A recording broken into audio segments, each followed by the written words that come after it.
sports. We are the Fourth. We are the West. At first, baseball statistics were simple. Batting average, home runs, and RBI leaders made superstars. A pitcher's wins, ERA, and strikeouts defined him. Hone the skills to be the best at all three, and you earned a triple crown.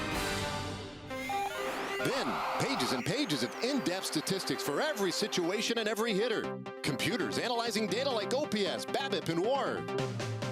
And now, PitchCast and StatCast burst onto the scene, causing an obsession with how high, how fast, and how far. It is gone! Too much to handle? Don't worry. We'll put it all in perspective. Rangers baseball is presented by Shiner Light Blonde. It's light, done right. And a warm one tonight. We're ready to do a little math. Might be talking some spin rate today with Mike Miner. Talk a little defensive zone rating with Rougned Odor. Run save with guys like Matt Chapman. And of course the StatCast Punisher, Joey Gallo. A lot on the docket here tonight. Welcome in, everybody. Great to be with you tonight. I'm Dave Raymond. CJ Nikowski adjusting his slide rule. He will be here momentarily. Now, I promise you, the math is not going to be difficult and no grades handed out tonight. We're going to talk a little bit about some of the numbers that are, going around. People talking about them all the time now, and such a big part of the game and the analysis of players and teams these days. Now, it's important when you start thinking about some of these tools to realize where it all started, some of it historically. You go back to a guy by the name of Henry Chadwick, and he started with hits per game, total bats per game, and that just wasn't cutting it. A fan from Washington wrote him a note and said, really, it'd be more fair if you talked about hits per at-bat, and thus in 1872, the batting average was born. Complete games started falling by the wayside in the early 1900s, and National League President John Hadler said, no, runs per game, not doing it. We got to have an earned run average per inning. RBIs appeared in the 1890s in Buffalo, logged maybe officially in 1907, but then a stat officially in 1920. Branch Rickey was at the forefront of some of the more esoteric things. He hired employees to track on-base percentage and kept that for the first time in 1947. And then OPS, believe it or not, that's on-base plus slugging. It did not appear until 1984. Such an oft-referred-to stat today as we welcome in CJ Nikowski. It came from that book. The Hidden Game of Baseball should be in every man's library. I don't care what their interests are. But a lot of these things are really fun now today. It gets way further out there now. Those are just some of the basics from the olden days, if you will. Where are we now? I think we're at the part where we're still evolving. We're at a great place right now with analytics. What's available to us, the data that is out there is incredible, but it is always improving. And in an area where there still is room for improvement is on defensive metrics. We talk about them a lot. I wish they were perfect. They're not, but they certainly offer us some suggestions. And they suggest lately that Rougned Odor has been very good on defense. We have seen it with our eyes. Well, the UZR, the ultimate zone rating, which basically talks about range, has been unbelievable. What a turnaround for Odor. 4.5 this year. You see the last 2 years and what a turnaround that really has been. He is third best among second basemen now. Here you can see it with your eyes. The range really has improved for Rugi. He has been going to his right. He has been going to his left. The strong arm throws on the run. We have seen that from him this year. We've also watched him show off the vertical leap a little bit, and the defense has been a much improved area for the Rangers second baseman. So that's a really good example, UZR is, of something we felt like we have seen. Now we have a number to back it up. Okay, and like you say, not perfect yet. Still maybe a ways to go, especially with regard to defensive metrics. One area that's become very interesting, though, has been the use on the pitching side now. And we see it in particular with things like spin rate. And so, in our spotlight tonight, it will not be a player as much as it will be a stat. Spin rate in the spotlight when we come back. Rangers Baseball is sponsored by Ford. Visit your local Texas Ford dealer during the Ford Summer Sales Event. Ford is the best in Texas. By Shiner Light Blonde. It's light, done right. And by Southwest Airlines. Low fares, no hidden fees. That's transparency.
Getting ready for some baseball tonight. The A's and the Rangers, second game in a 4-game series, and we're outside the box today. So our Shiner light blonde spotlight, as we mentioned, we're not going with the player so much as we're going with spin rate. Mike Minor's spin rate on the four-seam fastball over 2,500 RPM. And that's the 4th best in baseball, CJ. Yeah, it is. And we throw that term around because it's been one that people have paid attention to. And you might be confused. And you say, well, what does it mean? Well, obviously, revolutions per minute mean how often that baseball is spinning. But what does it translate into? What it translates into is carry on the fastball. You hear pitchers being told a lot to throw the ball through the glove. Well, if you have a high spin rate, you got a really good chance of getting that four-seamer by some hitters, especially up in the zone. And not only has Mike Minor been near the top this year, but as of late, in an earlier start in July, he had a spin rate of 2,600 on that four-seamer. So it's been even better lately. We looked at the average for the entire year, and Emily Jones had a chance to talk to Mike Minor. Let's see what she had to find out about the spin rate. When you talk to guys about analytics as a whole, some are into it, some are not, and most are somewhere in the middle, starting to kind of learn more about it. And that's exactly where Mike Minor finds himself in terms of analytics. I'm starting to get more involved in that. I'm starting to ask a little bit more with the atoms in the room in there, and spin rates and all that stuff's kind of come to the forefront of what to do. Well, you know, what kind of spin you have, and breaking pitches and attacking hitters, and so I'm getting more involved in that. Your spin rate is up there. Are you aware? That's what people have told me. But I didn't know that until last year. Somebody told me, and somebody wrote an article or something. Then I saw my name. Somebody sent it to me and said I was up there. So I don't know how. I don't know if there's. No, I was like, oh, cool. Yeah. It is cool, and it has helped him a little bit, and it's the type of thing that some organizations really value, and not as obviously he points out, really can't necessarily be taught. Talking to guys that they don't feel like it can be taught anyway. That's a really big part of the conversation, because I've asked that one as well, because we can put a number on it, because we understand the value. Well, the next step is, can you teach it? Because there's certainly players that would like to be able to improve their spin rates, and I've asked some pitching coaches about that, and they've talked about arm angle a little bit and where your wrist is on release. But the question is it a mechanical thing that you can teach, or is it something maybe that you could do in your training, as far as your physical training and your workouts, stronger wrists, forearms, whatever it may be? Would that give you a better spin rate? And that's still a work in progress. Longer fingers, I feel like. Yeah. So we'll work on the finger stretch. You got to get longer. That's the trick, right? Yeah. So kids get to work on that. Just walking around pulling on their fingers all day long. The 2-2 to Marcus Semien. And this one popped up left side of the infield. Adrian Beltre, Elvis Andrews. Whose is it? Oh, it's Elvis. One away. Well, that'll give us a moment now to take a look at the starting lineup for Oakland. 58 and 43 this year. And the lineup also accompanied by their OPS. Semien, Pinder, Jed Lowry at second base. Then it's Chris Davis, Matt Olson, Stephen Piscotty, Matt Chapman, Mark Canha in center, and Jonathan Lucroy. Same lineup as yesterday, and you see pretty high numbers up there in the 2, 3, and 4 spots. League average at 726 at all three. Pinder, Lowry, and Davis well in excess of that number. The on base plus slugging, which is one of the more simple and yet still very valuable ways to, I think, get a sense for how productive a guy has been. The 2-0 pitch to Pinder. It's 2-1. Good changeup there from Mike Minor as he takes a little off in the fastball count. Doing his homework a little bit. That's certainly part of what we do with analytics, and understanding that in a 2-0 count, especially against the lefty, Chad Pinder likely good against the fastball, so it's not a bad idea to go to the changeup. And now it's back-to-back changeups from Mike Minor. We got Semien to pop up on a 2-2 pitch. Now the similar offering to Pinder, and it's pulled foul.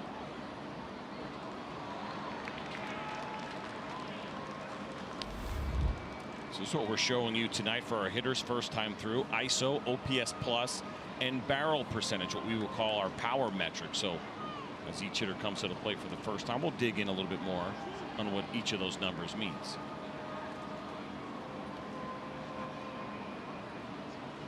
2-2. This one shanked foul over to the right side. Worth noting, on our little Fox box on the lower right of your screen, where normally you would see 2 Pinder, and then to the right of that you would see his batting average. Well, not tonight. The position in there for the time being. Later on you'll get an update for what they're doing during the game, but we're foregoing the old tradition, and as many would argue, outdated tradition of looking at the batting average. Certainly front offices value much more the on base percentage than they would a batting average. You feel a little bad for batting average kind of being ostracized on a night like tonight, but it'll be back the other 161 games, just not tonight. Well, it's a full count now on Pinder, who will now make this a 9-pitch at bat. 2 for 5 yesterday with a double and an RBI. It was a big offensive night for Oakland. And he bounces this one to shortstop. Andrews right there. 2 up, 2 down over the first inning. Take a look at the arsenal for Mike Minor, which is brought to you by Shiner Light Blonde. And what we're doing tonight, we're going to talk about the expected batting average and whiff percentage on each of his pitches. He throws the fastball, slider, changeup, and curveball. The expected batting average on that curveball much better than any of his other pitches, but it's a changeup in which he generates the highest whiff percentage. That is the percentage of pitches that he throws that are swung on and missed. So there's got to be a swing. So nearly 1 in every 3 of those changeups that Mike Minor throws is swung on and missed, and that 31% is actually right around league average for changeups. 1-0, and he misses low. 2-0. What about this expected batting average? Yeah, so this is kind of interesting, and what this does, what a lot of the advanced metrics do is they try to remove defense when it comes to some pitcher numbers as much as possible, and they take things like exit velocity and launch angles, things that the pitcher to some degree has control over based on the quality of the pitch that he throws, and then take it. Here's a good look at the definition. Probability that a batted ball is hit, again based on exit velocity and launch angle. That MLB average overall expected batting average is 251. So based on what we showed you, Mike Minor has an expected batting average of 251 on his slider, right around league average for his slider. Same thing on his changeup. His curveball is much better than league average at 215. And his fastball was a little bit high. League average on the fastball, expected batting average 266. But 306 for Mike Minor. And that sounds like a lot of numbers, and it is. And that's why a lot of numbers. What we don't do, I think what's part of the conversation tonight is, how do you bring this stuff to a broadcast? And the reality is, you don't love dumping that many numbers on a viewer, but we're going to dig in a little bit more than usual, and you're going to get some numbers dumped on you. Well, another pop-up, second one of the inning. This one will be handled by Odor out in short right field. It's a 1-2-3 for Mike Minor, so really tidy top of the first for him, and the Rangers just now coming to bat.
The Rangers made a move, and that was optioning Delano DeShields out to AAA Round Rock, and recalled left-hander Brandon Mann, who was up and joins the bullpen today. Jeff Bannister a little earlier this afternoon talking to Delano about what his job is going down to Round Rock to get ready and get himself back on track so he can get back up here and contribute again. So that was a pretty big piece of news this afternoon around the ballpark. And so Delano on his way to join Round Rock, and we get going here in the bottom of the first. Shin-Soo Choo leading it off as the DH. A little bit of a surprise, without a doubt, that news with Delano today, but a chance to reset. He has struggled a little bit lately, and I think Jeff Bannister and John Daniels like the idea of maybe taking a little bit of that pressure off and letting Delano have that opportunity to do the work and make adjustments. That's one of the most difficult things to do at the big league level. We've talked a lot about it this year with Rougned Odor and the changes that he has been making and working on throughout his approach offensively. And those have paid off, but it's not easy to go through those struggles in front of everybody on television, in front of big crowds. So a little bit of a reset for Delano as he tries to get back to where he was a year ago.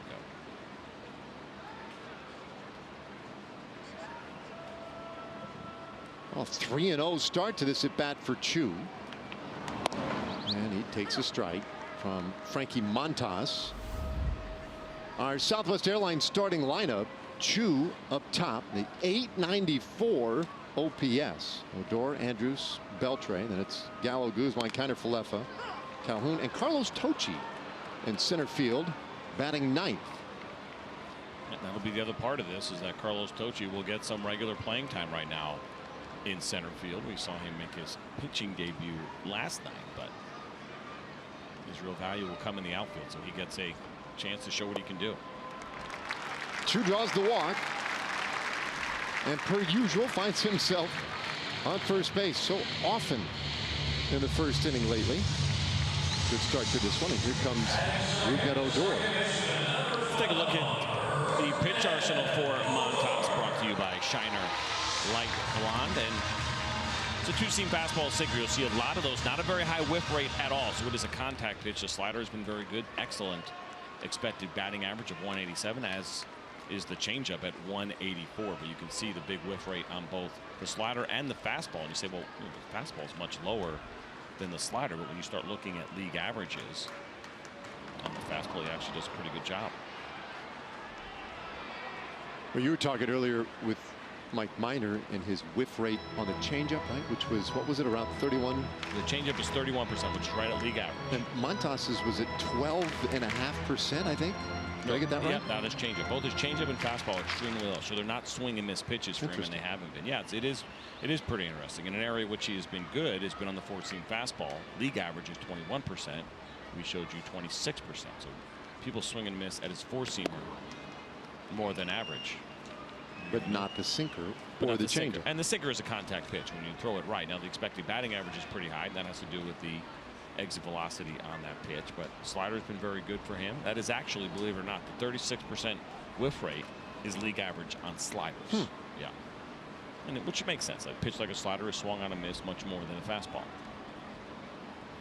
1-1, and Odor hits his ball sharply to second base. Lowry with a little bobble, but they'll get the lead out at second base. So a 4-6 force out at second. The good news for Lowry was that ball got to him in the blink of an eye. The bad news was he didn't get it cleanly. But still time to get Choo. So one away. Let's take a look at the A's defense, which is brought to you by Jack in the Box. And the numbers underneath for Pinder, Canna, and Piscotty are defensive runs saved, which is a defensive metrics that is used, and give you an idea of how a guy like Matt Chapman is. He is a plus 22. That's the best in all Major League Baseball. You got Marcus Semien, Jed Lowry, Matt Olson, and Jonathan Lucroy at a -10 defensive run save. That is the worst among all qualifying catchers. Andrews pulls this one foul. Yeah, and with Chapman, those 22 runs saved that you saw there at third base, that's best in baseball, not just at third base. That is the best in baseball, no matter where you play. This guy, and we saw him make a couple of real beauties last night. He is one of the great young stars of the game, certainly at the hot corner. He's already shown it off in this series. Been a lot of fun. You don't say that too often, right? Guys, that's fun to watch that guy play defense. I put Anderson Simmons in that category. But the defensive run save metric is one that has made its way around the game, and it is a number of runs a player save or costs his team on defense relative to an average player, right? So obviously 0 would put you right around even. And a guy like Matt Chapman, according to that metric, has saved the A's already 22 runs. Players pay attention to that one more than I thought they would. And even big time players. Mike Trout, very well aware of the fact that he hasn't rated very well defensively. He's talked about it and has done what he can to improve it. It's almost as if his feelings were hurt. We're talking about the greatest player in the game digging in on some metrics. Bouncer through the right side for Andrews. Odor was started early. He heads to third. The throw is offline, and it gets away. Odor heads to the plate. He'll score, and it's 1-0 Rangers. 2 bases for Andrews, so he ends up at third. Pretty interesting because the A's have been very good on defense this year. Their defensive efficiency was 7-11 coming into this series, but a great job by Elvis Andrews to go the other way. You see Roogie sticking the other mid out right here. We're showing you defensive run saved, and that's a bad throw. That'll be an error on Stephen Piscotty, and his -13 defensive run saved coming into this one was tied for worst among right fielders in Major League Baseball, and good chance that number will get even worse tomorrow. So the infield in now with a man at third, 1 out. And Beltre takes outside, ball 1. But it's not as simple as saying his defensive run saved now are at a -14. No. And that was one of the things when that number first came out. That was, and same thing with Ward. There was a lot of that kind of conversation, right? Man on third, guy makes a great play. Well, there's one run he saved. That's not exactly how it works. Fly ball out to right field. Piscotty gets himself in a good position. Andrews tags, heads to the plate. The throw's up the line, and it's 2-0 Rangers on the Beltre sac fly.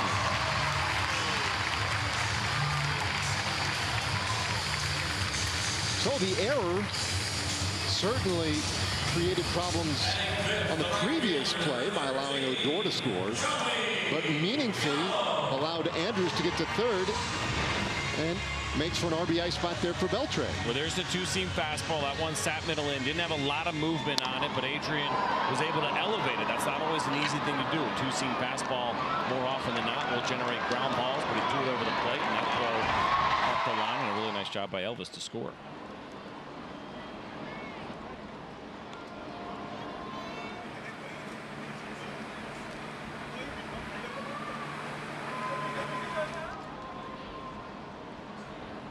So 2-0 the score. Bases empty for Gallo. And it is 1-1. Now our TXU Energy power player to watch tonight is Joey Gallo. And how about this? The average exit velocity over 94 miles per hour. And that's the 3rd highest average in all of Major League Baseball. Not that Rangers fans would probably need to be told that. When he hits it, he hits it very hard. 2-1. 99 miles an hour on that sink from Montas. Really good movement at high velocity. You don't see that too often. When you start seeing fastballs in the mid to upper 90s more often than not, they're going to straighten out. But he's able to generate some pretty good movement on very high velocity. There it is again.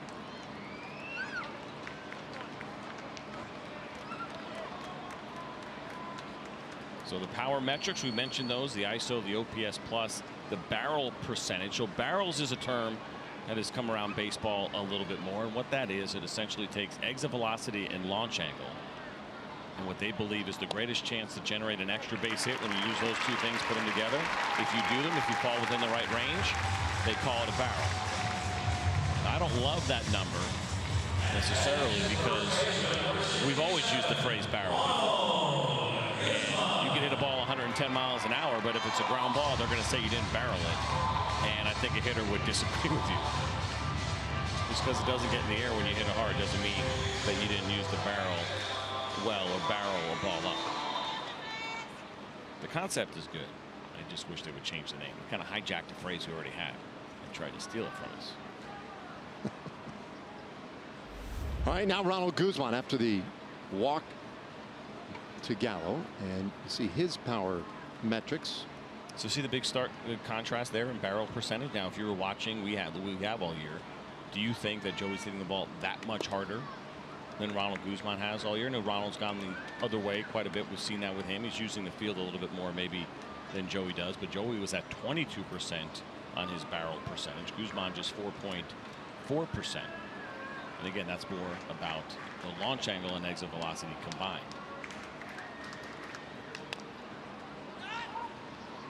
One and one. Well, I mean, you set an arbitrary threshold. I don't want to say arbitrary, but you set a threshold of whatever it is.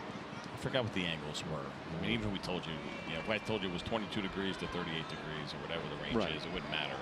But there is a range in it. Right.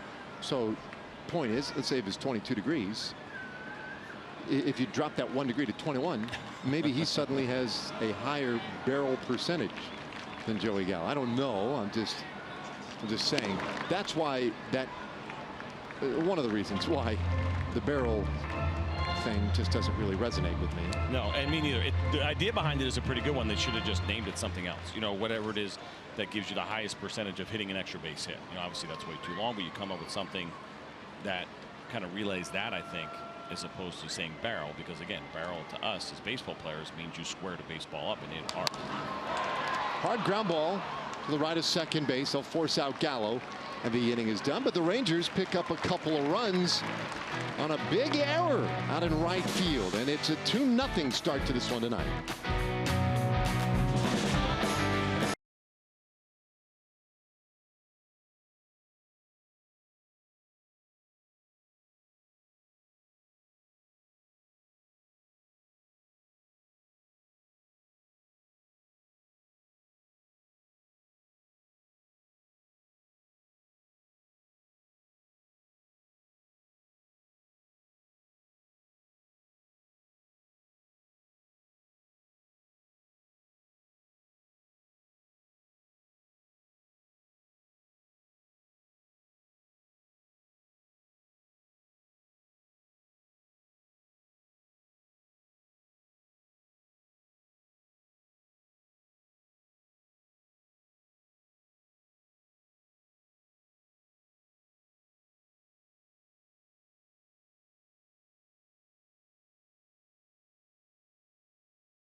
Out to a 2-0 lead after one, and we're going to take a look at the Rangers defense, which is delivered to you by Texas Farm Bureau Insurance, with some DRS for Willie Calhoun, Carlos Tochi, and Joey Gallo. It's Adrian Beltre, Elvis Andrews, Ruben Odor, Ronald Guzman, and behind the plate, Isaiah Kiner for left.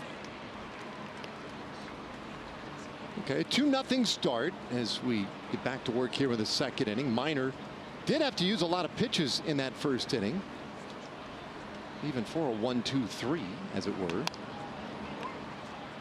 And he jumps ahead of Chris Davis here, 0-2. Davis certainly represents probably the most danger in this lineup for Oakland.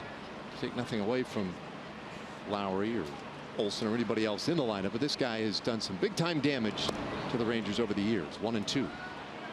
Take a look at our WinStar World Casino and Resort leaderboard. We just showed you the defense there and the DRS for each of the Rangers at their respective positions. But check this out with wins above replacement. Right? War among third baseman. Adrian down there tonight, and he is showing off some leather. There you go. Hit right to him sharply. But Davis out easily. One away. Third all time among third basemen, and obviously some pretty big names right in front of him. And that'll be the future Hall of Famer, Adrian Beltre, whenever he decides to retire. 5 years after that, he will indeed be in the Hall of Fame. But wins above replacement, that is certainly one that is thrown around often. And I'll give you a little bit of feel for what that means. And it's an all-encompassing number, and the idea there is to estimate a player's value above what they call a replacement level player. And when that metric first came out, there were a lot of players that were insulted at the insinuation that the R, as if you can just grow an R on trees, a replacement level player. And I don't think that was the intent, but I do believe that's the way that a lot of players took it. The idea of even becoming a replacement level player is really difficult to do. You have to be very talented. You have to be good at what you do. Just to stick in the big leagues and be a zero WAR player, I always got the impression, I even felt this way a little bit, that it was like, wow, he's just replacement level. He's just average, as if it were nothing. And I think whether that was intended or not, WAR was rebuffed by a lot of players early on, I think, because of that. I think it remains one of the more controversial metrics that we throw around a lot, or that is easily available for fans to peruse. And I do not like it. There's a swing and a miss. Olsen strikes out, 2 away. And we'll get into maybe a little deeper discussion about some of the likes and dislikes on these things. But that one to me is flawed in a handful of ways. Not to, part of the problem is it's not even standardized. I mean, you're a man of peace. That's what it is. I mean, you know, yes. Yes. But you're right. Baseball Reference has a version, and Fangraphs has a version. I'm with you. I get frustrated by that when you can look at what are supposed to be similar numbers or the same number, and depending on what website you go to, you get a different output. And it's because they calculate it differently. So here's a look at the current WAR leaders according to Baseball Reference this year. So Trout has been worth, you know, a little more than 7 wins above what we would consider a replacement player. Okay. I mean, best in baseball. Jose Ramirez 6.9 wins more, I guess. You know, there's merit. There's some meat on those bones. There's also a little subjectivity. Yes. And there's, in all of them, there's something they call what, an algorithm. And my math never quite escalated to the level of working into algorithms, so I can't even fathom the math. That's where it gets even more difficult for me than to just take it on trust. I know that's just it, though, right? Well, here's the deal, and I think this has kind of evolved over time as well. When we talk about WAR, wins above replacement, there is an admission that it's not meant to be perfectly precise, but the idea to give you, somewhat of a range or an idea pretty close. You can't just say 1 through 5 and they'll say, well, these are absolutely the 5 best players because WAR says they are.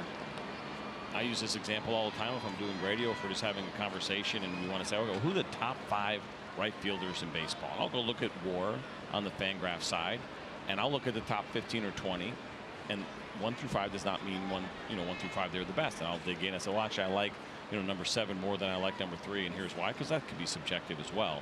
The intent is a good one, but it's just not exact. Well, that's at the core of everything we're talking about tonight is sort of this elusive holy grail, right? Which is, how do we compare, let's say, across generations? How do we compare even across the season when guys play in different ballparks? And there's a lot of tricky stuff to consider in all of that. And it's fun. I mean, it's fun, and I'm sure for the individuals that have the mathematical ability, right, to get in there and really fiddle around, put some theories to a test, develop some of the algorithms and stuff. It has to be a real thrill, a lot of fun. For me, sometimes, because it gets so far beyond what I can really comprehend, it's hard for me to, I mean, how can I tell you if a guy's algorithm is good or bad for WAR? Or what the standard is they're using for a replacement player? Maybe I disagree. Well, and I do think for the most part they're pretty heavily vetted within the community. For sure. To the community, and guys will come up with ideas, and I think we've rushed on a few. We've gone backwards on a few. There's ones that were kind of widely accepted, and then we kind of went the other direction on them, realizing, oh, you know what? More thought we put into this, we realized I use route efficiency as one of those. That was the StatCast measure. I use that example a lot. We talked about it last night. We heard a lot about route efficiency when StatCast first came out a couple of years ago, and suddenly it disappeared. And the reason it disappeared because we realized it was not as reliable as we once thought it was. So there's some back and forth with some numbers, without a doubt. Piscotty and Minor really knotted up in a great at bat right here. A full count, and Piscotty about to receive his 11th pitch of the at bat. So it's great for him, not real great for Minor. He's not enjoying that too much, but he strikes him out. And his second strikeout of the night, another perfect inning for Mike Minor. So he played 1.5, and the Rangers lead 2-0.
Two-0 Rangers lead, and we go to the bottom of the second inning. Our Kubota power stats tonight: Frankie Montas, the starter for Oakland, he's allowed a 276 BABIP, second lowest in baseball. That's batting average on balls in play, And easily the one that is the most fun to say. for sure. And Unless you're into loogie or good two point. blend. Yep. And those are, unfortunately, they don't have numbers assigned to them. Those are good ones. Ground ball, second base. Lowry throws out Kiner Falefa, one away. So let's talk about I BABIP. thought we were going to get the definition of loogie. So batting average on balls in play, pretty simple. MLB average is 298. And what this does a little bit, it's not exact again. This is, I think, kind of the way the qualifier we put on all these. But it gives you a little bit of indicator of luck. And sometimes you can say, no, my batting average on balls in play, you look at it, you feel like things are going well, but it's really low. Well, it means more of the balls are getting hit at guys. And for a pitcher, you can say defensively, your team has done a really nice job with their shifts and their alignment, and they got it right. Anytime your batting average on balls in play is even right around average. You saw Montas was what, 278? Did we say that was second best or fourth best? Second best. Second best. So, you know, not that far off of league average to be second best in all of baseball. You know, we talked about Delino DeShields this year, just getting sent down how his year has gone. Well, he saw his batting average on balls in play go down. A lot of the other numbers are very similar: strikeout rate, walk rate, but the batting average on balls in play was down for him. So that meant more balls were at defenders than were not from a year ago, and that's why you saw the big dip in batting average, or at least part of the reason. Chopper to second base again. Lowry's been busy tonight. Goes out Calhoun, 2 away. Bring up Carlos Tocci, going to start in center field tonight. Looking at his weighted metrics, those numbers, all of his numbers are going to be fairly low. Yeah, he's probably the king of small sample size, right? That's a phrase that gets thrown around a lot when we talk about advanced metrics. Is you can't have too few at bats, too few innings, because you may see something. Wow, 200! Didn't you just say the league average was 298? He only has a 200 BABIP. Well, he just hasn't played that much. So that's been a big part of it, but he will get some steady playing time now with Delino DeShields getting sent down to AAA. I thought Jeff Bannister had some pretty interesting comments. He was asked today, what is the ceiling? Now a ball right by short into left field, and Tochi has a base hit. That'll help the BABIP. Indeed. BABIP you can handle on this slider right here. As this one sat in the middle of the plate, it was down. A good job by Tochi to get that first base hit here tonight. But what Jeff Bannister said was, we think we have a premium defender. And in order to keep that defense going and to really show it off, you need some consistent playing time. And then they said, power probably not, but maybe a little bit more of a gap-to-gap big league hitter. So they like what they have in Carlos Tochi, and they'd like to see him get some regular playing time. And he will get that opportunity now, and you'll get a real good evaluation of who he is. So Chu, who walked his first time up, at the plate now with some speed over there at first base.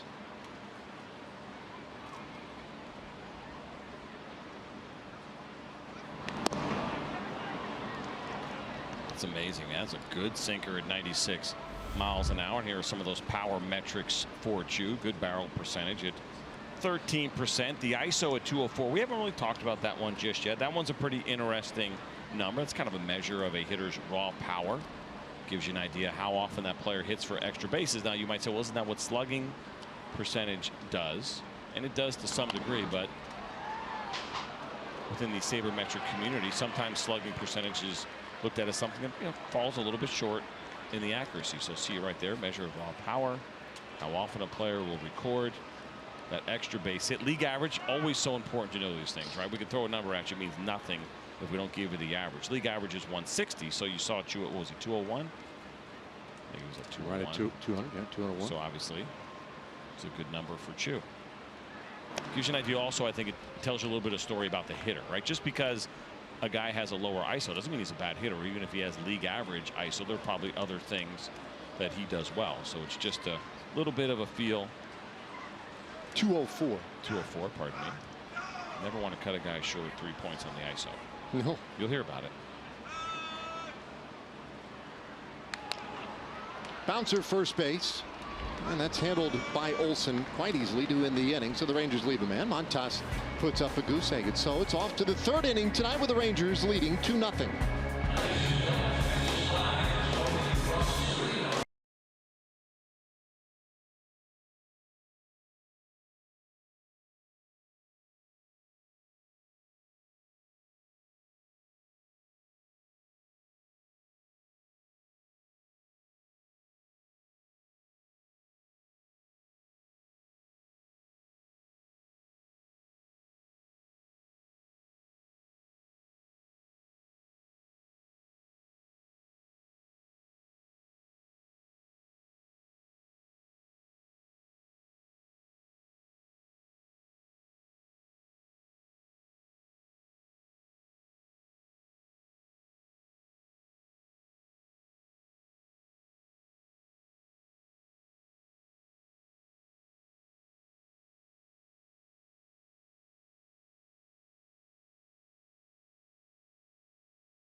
By Buick.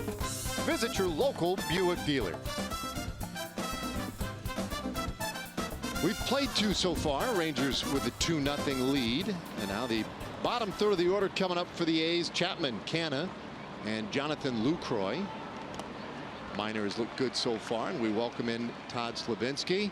He is the director of baseball analytics for the Rangers, and thank you so much for taking a little time today to help educate us and the fans on some of this stuff we're talking about. And you've probably been listening to the first 2 innings and thought, oof, these boys need a little help.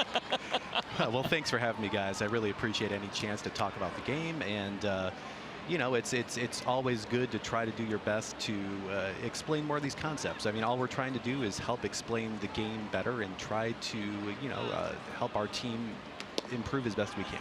Yeah, I think the idea of educating fans, right? Because this is obviously out there, and there is so much information available. We always concern ourselves with, we know how much you guys use it, how much should we bring it to a broadcast? And so the idea to have an opportunity to talk with someone like yourself and maybe put it in some better language, and I'm sure you're probably rolling your eyes a couple of times listening to me and Dave work our way through some numbers. It's a pleasure for us to really be able to dig in with somebody that's involved when it really matters with a team. So we really appreciate you doing that, which kind of leads me to my first question.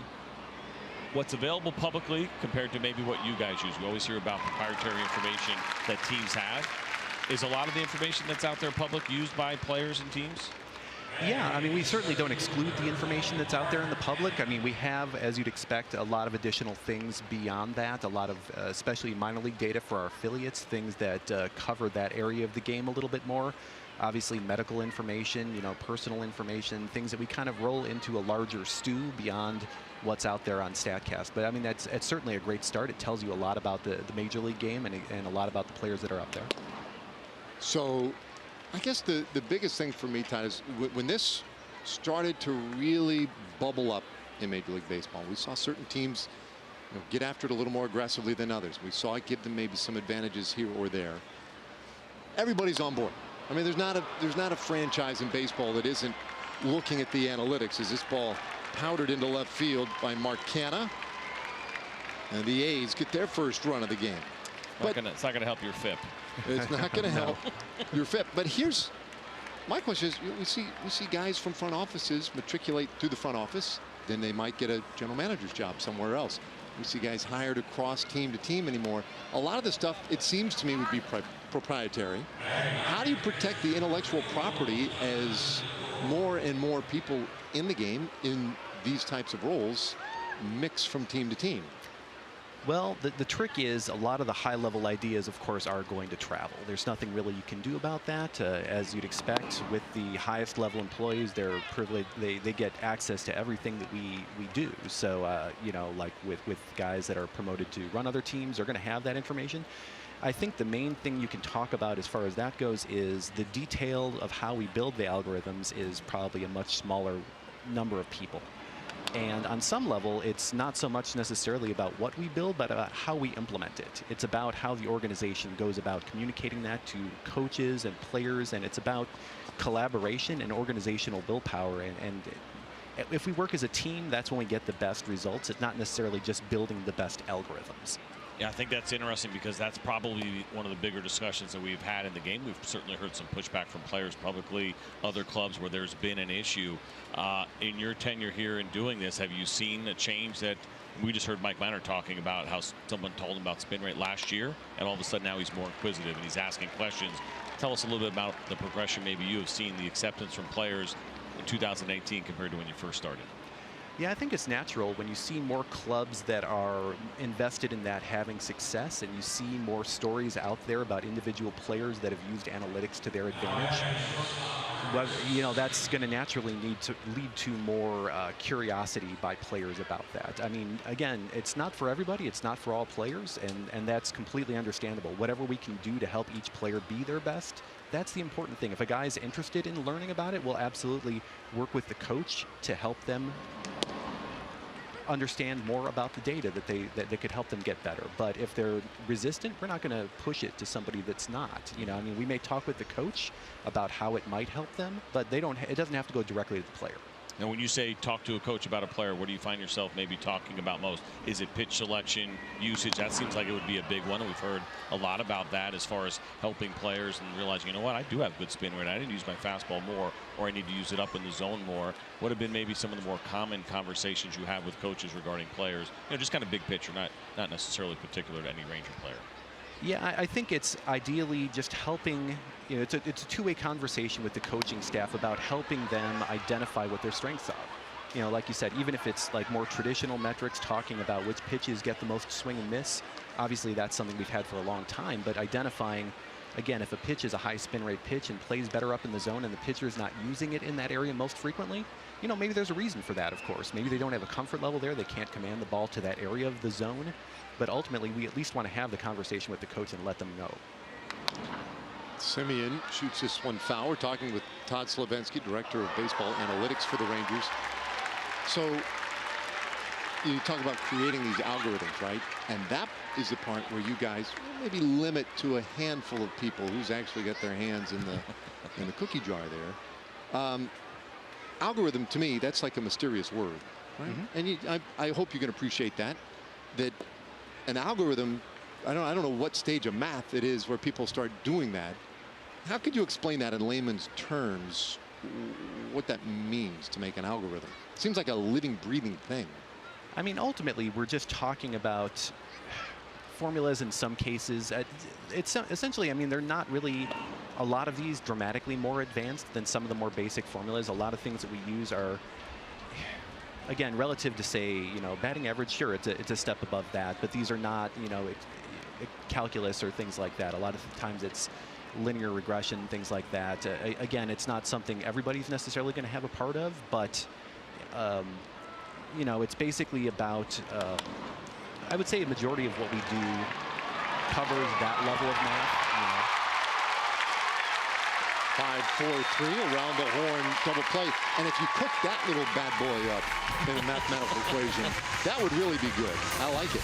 All right, Todd's going to stay with us here for a minute. We got a lot more to talk about. We head to the bottom of the third inning. 2-1, Rangers lead.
Todd Slavensky, Director of Baseball Analytics for the Rangers here in the third inning.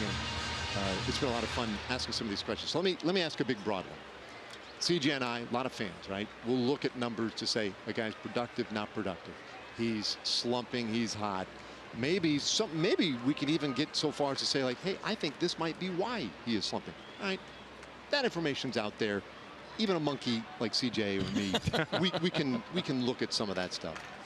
But the real high-level stuff that you guys are doing, I gotta believe it's focused on a different frontier entirely, whether that's like biomechanics or injury-related or whatever. Where are the analytics going? Well, I think you touched on it there. I think that, you know, one of the biggest challenges in our game right now is injury prevention. I think it's something that touches every team pretty heavily. You know, when you have a high percentage of your valuable players unavailable for a good portion of the year, when you have the scourge of Tommy John surgery still touching every club out there on a pretty routine basis, you know, you clearly see that we've got a lot of ways to go, and anything that we can do on our end to help assist in that effort is, you know, we're not the drivers behind that by any means. You know, our department is more primarily driven on, let's say, player evaluation, things like that, but we can assist on some level in some of these other initiatives. If we get biomechanical data, for example, we can help analyze that data and give it back to the decision makers and help let them make more calls on exactly what needs to change. And I got to believe, too, you have that point of pride the way that a coach has, right? You come up with something, the team implements it, and you get a result, right? It's nice to see that. It's tangible. We just saw an example there where Ruben Odor got burned by a shift, right? You got your second baseman that's in shallow right field and takes what usually would have been a base hit away from him. It's a pretty hot topic of conversation. Rob Manfred has addressed it. The idea that smart guys like yourself came up with an idea to prevent hits, but we missed the hits in our game. And now he's talking about, well, should we put some kind of restrictions on shifts? Have you thought about that when you hear those things kind of circulating? Do you hate the idea of him taking away the smarts of all the analytics folks? Well, I mean, ultimately, as you've noted, I mean, the incentives behind the commissioner and how he tends to the game are very different than our incentives in trying to win each individual game. So whatever he has to do for the health of our game, I mean, ultimately, we're going to support it and work within that framework. But right now, I mean, in this situation, you know, the data shows us that it makes most sense to shift. We're going to shift. And, you know, we're going to try to do the best to help our offensive players adjust to that as well. I mean, obviously, you can see it's a comfort level thing for those guys. You know, it's been around for a while. Some guys adjust to it better than others. And that's all we can do is work within the framework that the commissioner gives us. We'll try to do our best to find value elsewhere if it comes down to it. So if he goes there, do you find yourself, as the conversation's out there, almost ready? You say, okay, well, if you're banning shifts, then we're going to do this. Is there a contingency plan in place if they go away? I think we'll have to. I think the conversation we've had has been more like, how would something like that work? You know, ultimately, are you going to have to label the field, diagram it on some level? You're going to have to stay within this box at second base. You know, what are the realistic parameters there? You know, as far as moving in outfielders in and out, no doubles defense. Things have been around for a long time. Like, what are the realistic ways that you could implement something like that? But absolutely, we would certainly do our best to take advantage of whatever we could if that came about. I think a real divisive issue for a lot of fans can be pitch counts, right? I mean, I don't know how many, doesn't matter where you are or what even the level of education of a fan may be. A lot of folks who are going to fall one side or the other about, hey, we need to limit pitch counts, or, man, people are too careful with pitch counts. These guys just need to be men, go out there and learn how to throw, right? Jack Morris is going to the Hall of Fame in about another week. And he's a guy who would say, he'd walk in here and he would tell everybody, man up, learn how to pitch. So the analytics certainly have told us a lot about this. I mean, what do you make of that story? And that's an ongoing and a growing issue, it seems, day by day. Well, I think the main thing you could say is that we're not super precise about pitch counts, but ultimately all we're trying to do is keep the most players on the field as we can. You know, I mean, we have a lot of work to do in that area, but all we're trying to do is make sure if we can keep 90%, 100% of the pitchers on the field, that's great. If maybe 30% of them can do what Jack Morris can, and I'm sure that's a big over-exaggeration, you know, that'd be great, but I doubt that's the case. Todd, I really appreciate the time. This has been great. We have to do this again. Hopefully, they'll let us do this again sometime. I'd love it. I appreciate you guys having me out. Thank you. Appreciate that. Thank you. Todd Slavinsky, Director of Baseball Analytics for the Rangers. Very kind to join us as we go to the fourth inning. 2-1 Rangers.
Low fares, no hidden fees.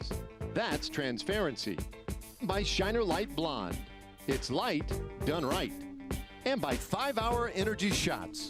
Get back to 100%.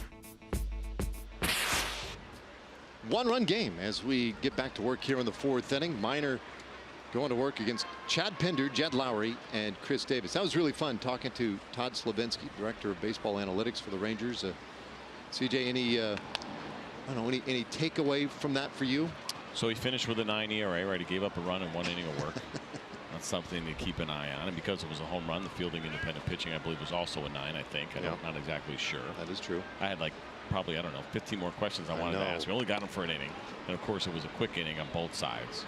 But it's fascinating. And I think there's probably a lot of misconceptions that even in that little bit of conversation that we had that Todd kind of broke down, because I think from the outside, and I think for players early on, it was almost like it was 2 camps, right?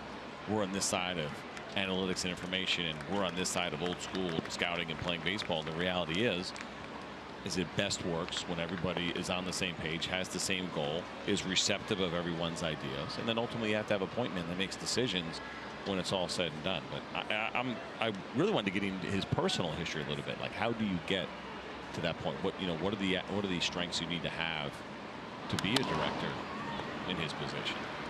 Ground ball to third, and Beltre throws out Chad Pinder, 1 away. I do know this much. He went to the Major League Baseball Scouting Bureau and went through that program in 2013. And, so to me, that's a big part of it. I think that's kind of an important part of it for a lot of guys, is not just their education, their ability, right, which is high level for a guy like Todd. And I'm talking about the math, the analysis, but also that appreciation and understanding and intimate knowledge of the game, which you get from something like that time spent at the Bureau. This ball well struck out to center. Tochi leaps, almost lost his glove, I guess did momentarily, and a home run by Jed Lowry has tied the game at 2. Tochi didn't quite have the angle on it, and that one was hit too well anyway. 17th home run of the year for Lowry, and it's a new ball game. His great season continues. Great effort by Carlos Tochi. He was not going to be able to get to this one. There's a 4-seam fastball that cut back over the plate. He was hit at 102 miles an hour and a projected distance of 404 feet. But that actually reached the seats. There's quite the gap there from the edge of the wall until you get to that first row of seats. I got awesome. The RPMs on that glove at about 3.5. Well, here's Chris Davis. So new game. Minor has allowed a couple of solo home runs, one by Canna, one by Lowry now. Now he did get Davis to ground out in the 2nd inning. So the big slugger 0 for 1. Healthy swing there. So something that really stuck out that I think is fascinating too is because I wonder about the frustration, right? If you're doing all the work and you come up with a game plan with player X, right, and man, here's your fastball, here's what it's doing, here's what it looks like, we got some good data for you, but you throw about 80% of them bottom half of the zone or bottom third of the zone. When you elevate them, that pitch is actually much more effective.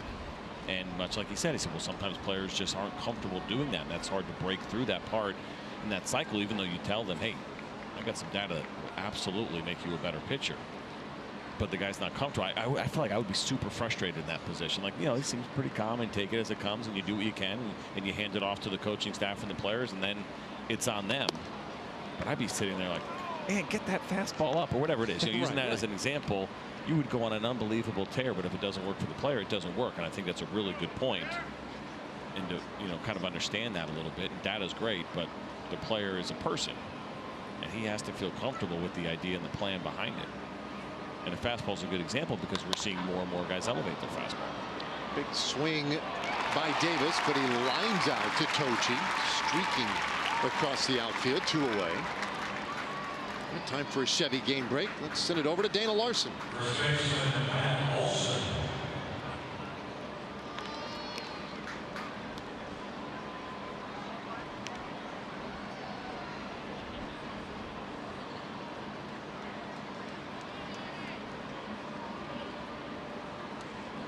Look at that, the Pirates making a run.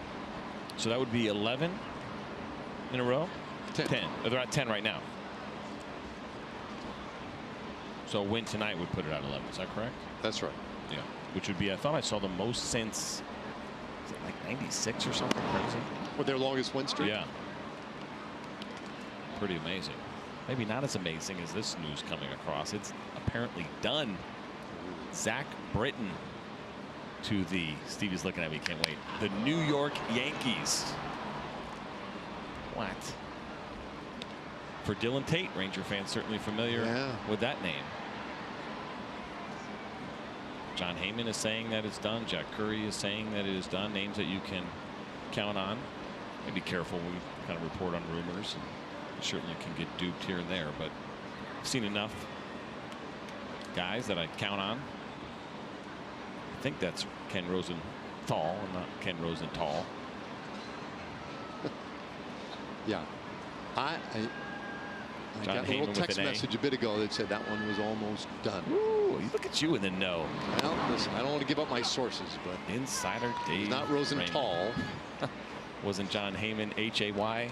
No, I've seen that one too. Hey, man. That's a big deal. So what's he going to pitch, like the 6th inning for them? Long man. I don't know. Full count on Matt Olson. So stockpiling some bodies, and they're in good shape. But this is where, too, the Yankees 6 games back of Boston going into play today. And a great position, obviously, leading the wild card race at the moment by, what, 4.5 games or so. But winning the wild card or being, first in the wild card division just isn't that meaningful. You really want to win that division. Yes. It's really having the 2 wild cards has made the division races more meaningful. With a swing and a miss by Olson. That's a 3rd strikeout tonight for Miners. So we go to the last of the 4th inning. A's and Rangers tied at 2.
Tied at 2 as we go to the bottom of the 4th inning tonight.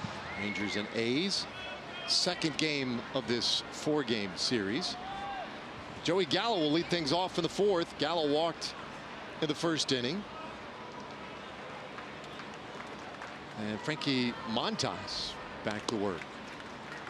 Gets one right in there for a strike. So now we're going to do some little television magic during this live broadcast, and we're going to bring in our buddies across the way, Mike Bassick and Tom Grieve, to get them involved in this conversation. And let's start with your favorite and least favorite metrics, such that they are here in this advanced world of math and numbers. I'm going to start out with spin rate, and I'm going to look back to my career. I was a pretty average hitter at best, but I was a pretty good fastball hitter. And I can always remember having no success against Jim Palmer and Mickey Lolich. Mickey Lolich was a lefty, Jim Palmer was a righty. They both threw fastballs, threw me a lot of high fastballs, and although a fastball can't go down, can't go up, these felt like they did. So they probably stayed straighter than other fastballs. I'm sure they were four-seam fastballs. I knew nothing about spin rate, but now having learned a little bit about spin rate, looking back at those guys, they must have had high spin rates because they were very successful with a high fastball. And so if you've got a low spin rate, you're probably a little bit more conducive to throwing sinker balls. There's always exceptions to those rules. Sometimes it matters what the vertical movement of a pitch is. In other words, how much does it sink? Occasionally a guy will have a low spin rate, but very little vertical movement. And what it does is it's a good way to teach minor leaguers, to give them feedback on their performance. You may have a sinker ball pitcher thinking he's a high fastball pitcher and getting bombed. You present this information to him, and all of a sudden he says, oh, I see, I need to throw more sinkers. Vice versa, a guy with a high spin rate might need to throw more high fastballs. So it made sense to me when I look back at these two guys. They must have had high spin rates. Yeah, that's pretty interesting too, because I think people will have that conversation about fastball got on me quick, yeah, or I couldn't quite get to right, I couldn't get on top of it, is something hitters would say all the time. And now you can put a number on it and compare guys to each other. You always heard Sid Fernandez, people would say he had a rising fastball, right? And it's pretty interesting because you just mentioned, Tom, the feedback that minor leaguers can get. That's because they have a TrackMan now everywhere.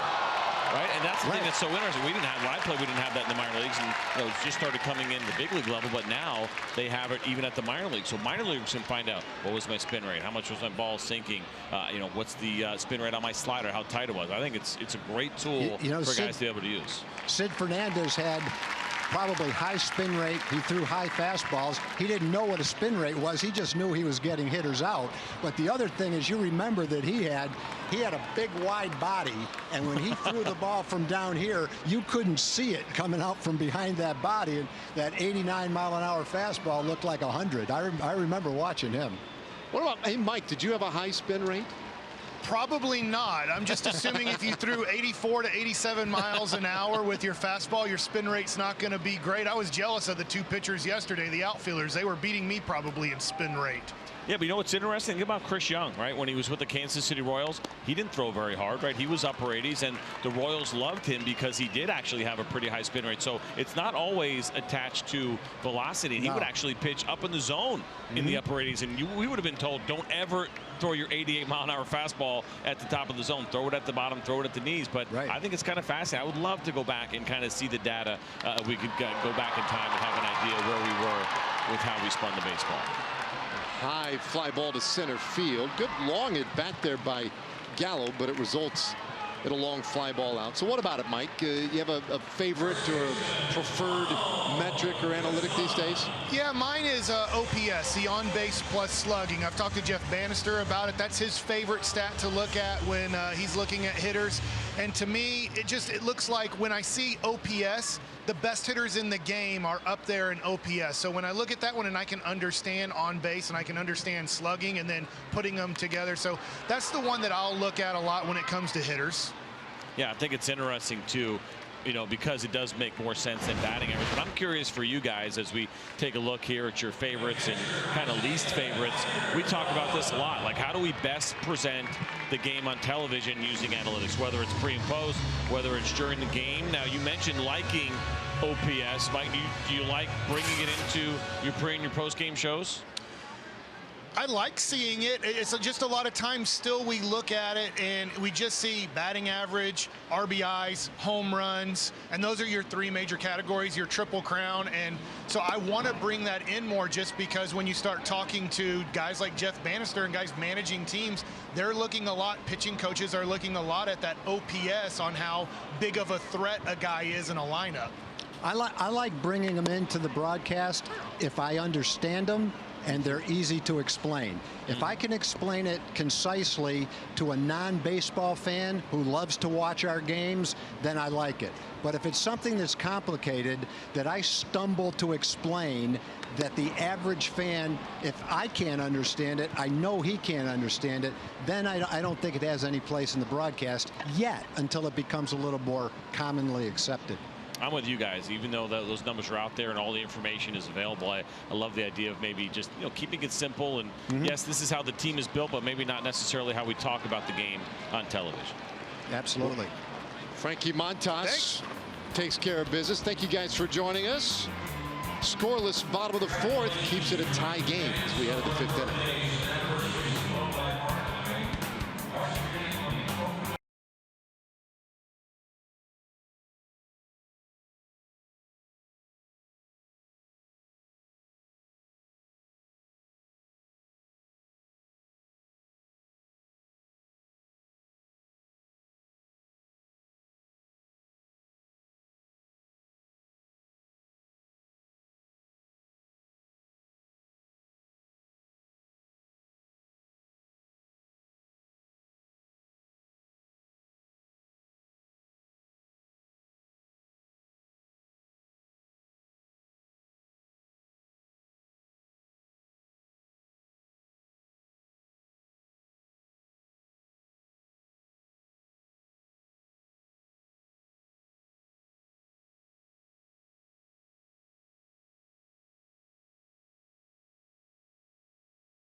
Light blonde as we go to the fifth inning here tonight. 2-2 our score. Hey, Sunday, August 5th, Rangers and Orioles, a 2:05 game, and country music group Lone Star going to perform a post-game concert presented by Budweiser. If you'd like to get tickets or learn more about how to watch the concert from the field, go to texasrangers.com/concerts. Against the Orioles, the Manny Machado and Zach Britton-less Orioles. They have committed themselves now to turning over a new leaf and starting over in Baltimore. But that means they still have some more work to do, some more players that they could perhaps trade away for ever younger players. We'll see. And they're in a weird spot, right? Because they brought in Andrew Castor on a 2-year deal. They brought in Alex Cobb on a multi-year deal. I think they were trying to compete. They got Chris Davis locked up to some big dollars. Still got a big challenge there, trying to figure that out. Well, Stephen Piscotty will lead things off here in the fifth inning. Give some of those weighted numbers for Piscotty. We talked about BABIP, so that's right there at league average. We haven't talked about another one of everyone's, I think, favorite metric to say, just because it sounds funny. WOBA. It's a good one. Sounds like a Star Wars metric. But what that does, it tries to basically combine all the aspects of hitting into one metric and weighing them according to their actual run value, right? So you think about a lot of times where we put things together and say, well, this is just worth that. And it's kind of everything is even across the board. You see it right there. A little bit different with WOBA. And anytime you see a weighted metric, it does its best to kind of even the playing field to some degree, maybe give you a little bit of a better feel in case there is something that is giving a player an advantage based on where he plays or whatever it may be. So it's a pretty interesting one. And those in the community will tell you that they believe that it captures offensive value much more accurately. This ball hit sharply up the middle by Piscotty. A leadoff single in the fifth inning. That's the fifth at bat tonight by an Oakland hitter that has won 7 or more pitches in length. So they put some long at bats on Minor. Also gives us a moment now for word from the folks at Southwest Kia. At Southwest Kia, we've made car buying easy. $250 down delivers, monthly payments $250 a month or less. SouthwestKia.com.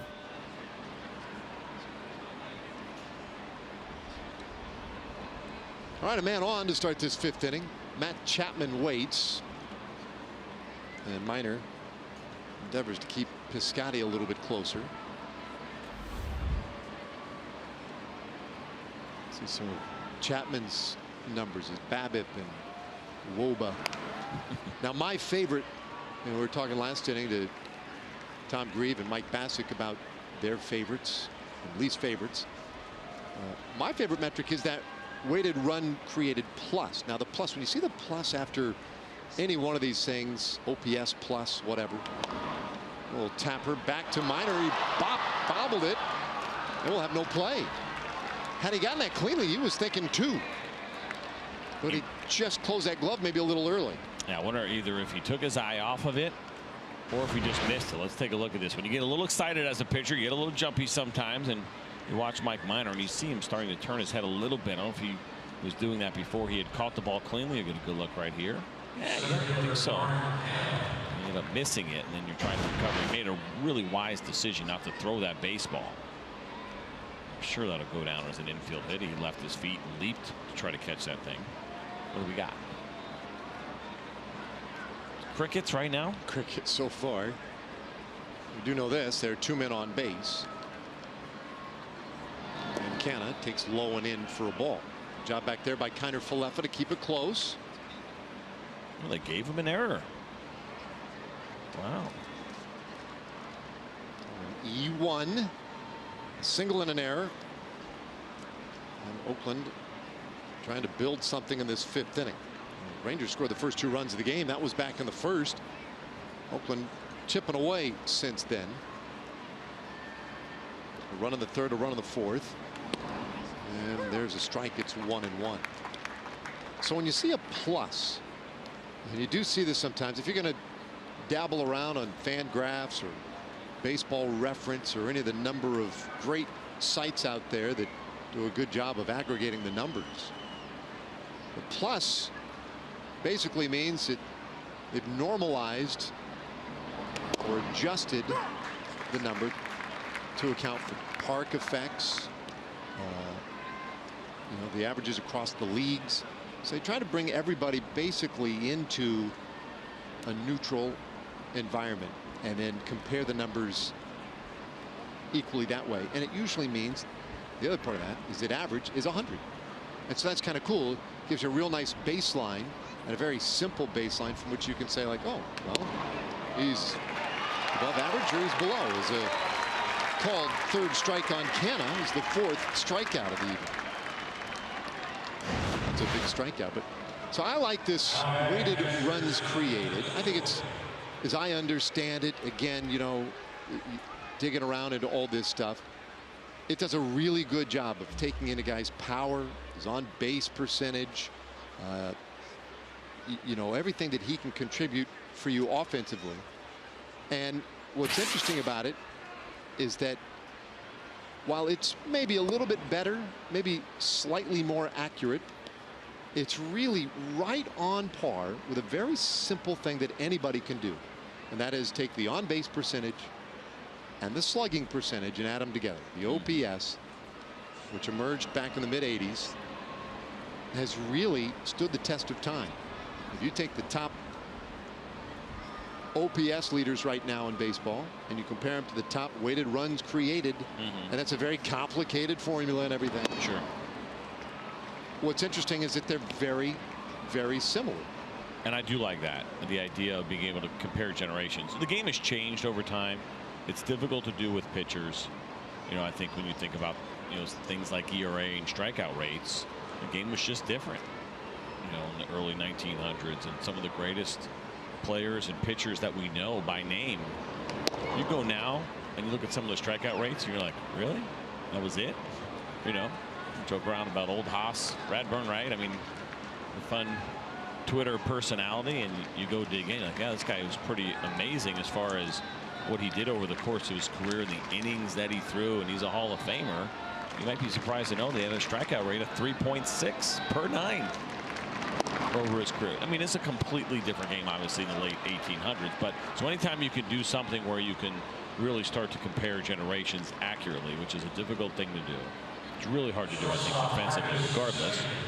That's a cool little exercise. The funny thing about strikeout rate back then, back in the early days of tracking the statistics, they saw strikeouts not so much as an accomplishment by a pitcher as much as it was a weakness by hitters. So pitchers didn't get a whole lot of credit. They didn't get a lot of accolades for striking dudes out. It was just a way in which a hitter failed. And so they didn't think of it in the same sort of context that we think of them today. Bases loaded after that walk now. What The top of the order coming. I wonder what old Haas would think of what Todd had to say about pitch counts, protecting pitchers. Old Haas, well, he had 75 games pitched in 1884. 73 of those were starts. And how many of those were complete games? All 73. 73 complete games in one season for old Haas. 678 2/3 innings. He won 59 of those bad boys as well. Still a record. You know, that really did damage to his arm that year too, and I'm not even kidding. I mean, Oh yeah. That. You read that book? Yeah. 59 and 84. I mean, it's a good book. It's interesting, you know, in the early days of maybe not paying close enough attention to the pitch counts and the workload. That is a great read. I want to dig into some history way back, the very beginning of our game. 59 and 84. It's called. Well, Minor grooves one to Simeon to make it a 3-1 count. He's got his back up against the wall right here. And to that end, Corey Guerin is going to loosen up on our Southwest Airlines bullpen live look. 3-1 pitch, and that one fouled away. Piscotty started with a base hit. Chapman reached on the error. Lucroy walked. They are third to first respectively. Minor, meanwhile, the pitch count closing in on 100 as he continues to toil in this fifth inning.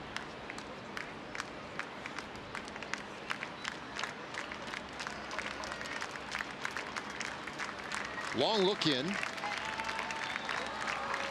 Middle infield at double play depth. And this one popped up first base side. Odor sneaking in behind Guzman to make the catch. 2 away. All right, we were talking earlier about weighted runs created adjusted. It's on the right side of your screen. OPS, very simple. OPS on the left side of the screen. Look at the top 8 in baseball. The top 4 track exactly.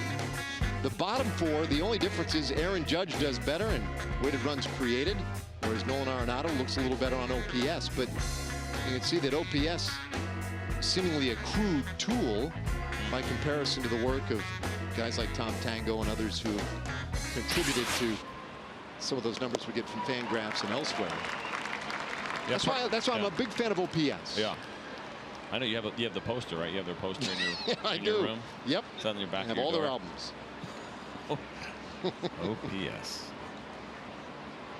Chad Pinder 0 for 2 with a couple of ground outs. They can still sell out arenas.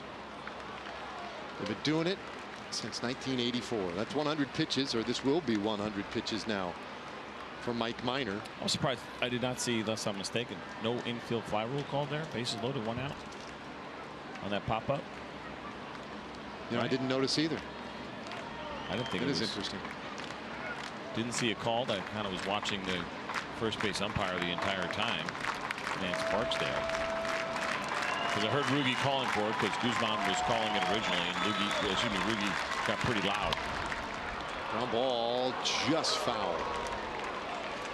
He didn't miss by a whole lot. So Minor trying to work his way out of a jam. Kerwin Danley right there on top of it. He saw it. This would be great. This would be maybe a little boost even for the Rangers if he can complete these 5 innings, keep it a 2-2 game. That's one thing. But getting out of a bases loaded 1-out jam would be an even bigger thing. Got Pinder twice.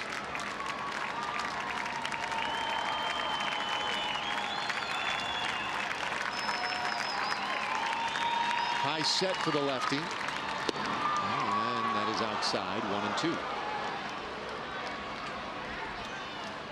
This is where your research, your data preparation really matters for Mike Minor. He's in the triple digits right now on the pitch count. He's facing Chad Pinder for a third time. He's handled him well up to this point. We know the damage he's done against Cole Hamels in his career, so he's been good against lefties. Came into the series hitting .290.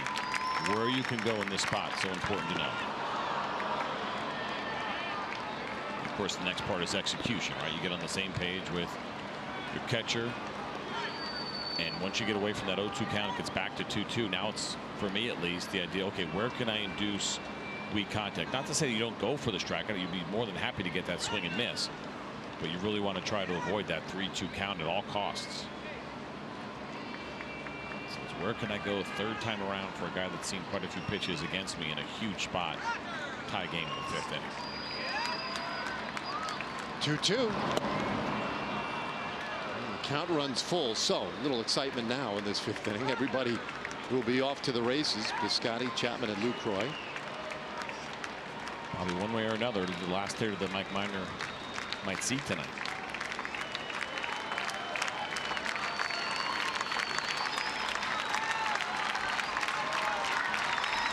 Kickoff counted for left. Got the one he wanted. Here it comes. And strike 3 called. He got Pinder looking. And if it is the final pitch of the night, Mike Minor made it a very good one. A great location on this pitch. You get a good look. There's a really good look at the grip on the changeup. It's the speed differential that sold it. Good execution by Mike Minor.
Globe Life Park in Arlington. Time for our progressive fan of the game. It is Gary Edmonds. And Gary, you've been a Rangers fan for how long? 1976. 76. And who is your favorite Ranger of all time? Probably Juan Gonzalez, because I saw him when he was 18 years old. First home run, kind of stuck with me. All right. Well, 1976, a fan since then, guys. That's 10 years, before I was born. So. Yeah. Willie Calhoun blasts one into the upper deck in right field. Solo home run, his first of the year. It has broken the 2-2 tie.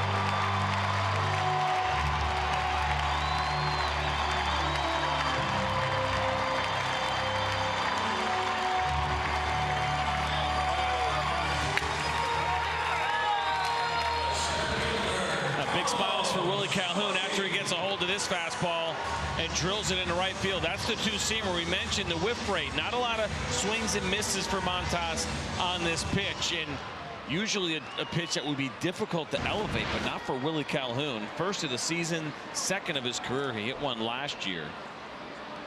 A nice moment for him. And we talked a lot about him as we take a look at the StatCast information here. Powered by AWS 410 feet and 103 miles per hour for Willie Calhoun. But the playing time is going to be an interesting situation for him. He gets the call.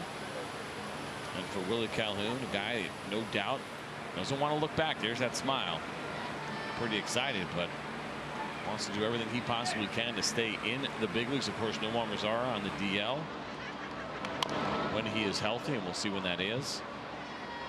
Willie Calhoun, part of what he wants to accomplish is to make it a really difficult decision on the Rangers to send him back down. Well, he's given the Rangers the lead second time tonight. 3-2 the score, and Tochi takes it very high. The fastball there from Montas at 97 miles per hour. Pitch count for Frankie Montas very good at this stage of the game. It's just 65 pitches in. So here's what we make fun of. We've dug in and we've been positive about a lot of the advanced metrics. What would you guess was the hit probability? That one got Tochi on the hand, trying to check up the swing and get out of the way. And that one, every once in a while, you can tell when one hits a little worse than others. That one looked like that hit him very badly in that hand. The reaction was not a good one from Carlos Tochi. A little bit concerned because Jeff Bannister's having a conversation right now with the home plate umpire Ben May. Let's take a look first. There it is, two-seam fastball elevated. Comes in and catches him on the top of the hand. But the reason that Jeff Bannister's having a conversation, I believe, with Ben May right now is they may have called this a strike. It looked like he swung at it. And even if you get hit by a pitch, if you swing at it, it is a strike regardless. I didn't see a call. Did you see a call? I didn't notice. I guess I saw Ben May throw both his hands in the air like the foul ball call. So yeah, that would be an indication right here. Now watch Ben May. Unfortunately, he definitely went. Let's see what. Yeah, right there. Yep. There's the call. He called the swing.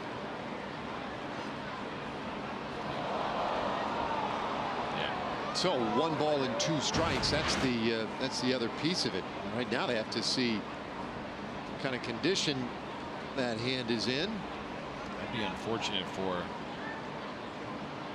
Carlos Tochi, just because this seems like such a great opportunity. We just mentioned Delano DeShields going down today, so that meant Tochi would get some more playing time, but he is going to have to come out of this game. So Tochi out. We'll hopefully get a report. Oh, wait a minute, was that strike 3? No, it was strike 2. It was a foul ball. So what's Chu doing in the box then?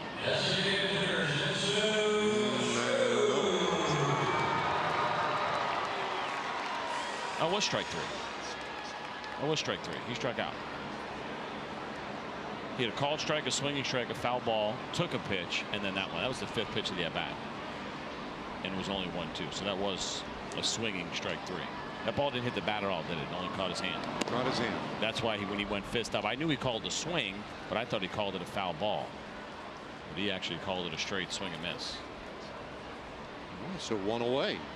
Interesting. Chu 0 for 1 with a walk, and he lines that one into left field. Base hit. Just the 4th hit of the night for the Rangers. Chu aboard. Time for a Chevy game break as we check in again with Dana Larson.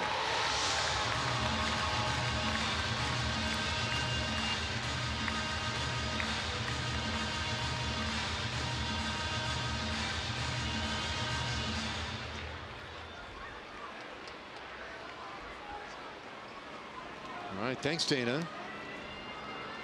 And here it's a 1-run game. Rangers on top. But Chu aboard as Rougned Odor steps in. 0 for 2. He lined out his last time up. Shift on the infield for the A's. This one hit the other way to left and hang it up. Gets over the head of Pinder. Chu around third base and he'll retreat. Beasley stopped him on the Odor double. The Rangers have 2nd and 3rd, 1 out.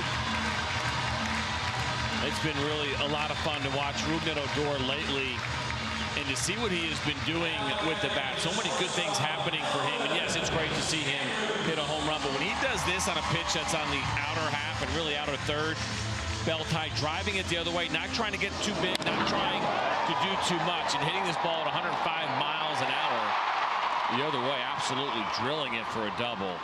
We talk about this a lot, but hitters will tell you when they're getting those kinds of results and putting those kind of swings on those tough pitches, they are locked in. That was 95 miles an hour on the pitch.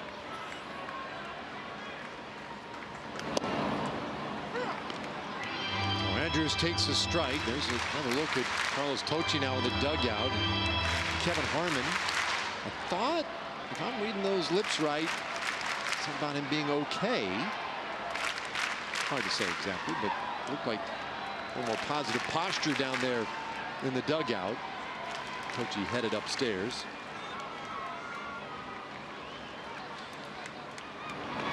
Andrews takes in the dirt, 1-1. So I've been trying to get this in. I didn't want to keep getting interrupted by hit by pitches and all these base hits, but hit probability is a stat that's out there, StatCast stat. It's interesting, but when I see things like this, Willie Calhoun hit that ball 103 miles an hour at a 25-degree launch angle. What do you think the hit probability was? I mean, he absolutely hammered it. Well, 410 feet. Yeah, I would say hit probability there's about 100%. I mean, that's out of every part of this ballpark. There's not a part of this ballpark that holds up. This ball hit well out to right center field, but angling over for Piscotty.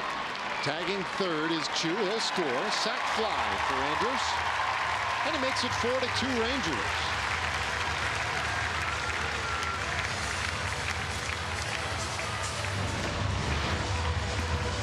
Well, our next Texas Chili Company $1 hot dog night. It's coming up tomorrow. Rangers and A's, 7:05 game. Get your tickets at TexasRangers.com or call 972-RANGERS. Every hot dog, $1 each. So I'm with you. I feel like that should be 100%. 99.5 something. Right. 91% hit probability on the Willie Calhoun ball. 103 miles an hour, 25 degrees, went 410 feet. I mean, I guess you could say there's parts of Fenway that would be an out, or Comerica. Is that why? I mean, to me, that's 100% every time in this ballpark. Seems like it should be specific to the ballpark when this ball is hit. But, I mean, what are the odds you'd get like a gale force wind blowing in that direction that would knock it down or something? I don't know. That is strange. Adrian Beltre takes one in the dirt, and he wants Odor to get back to third base. Rugi pretty aggressive down that third baseline there for a moment. Thinking maybe there might be an opportunity. So there's Tocci.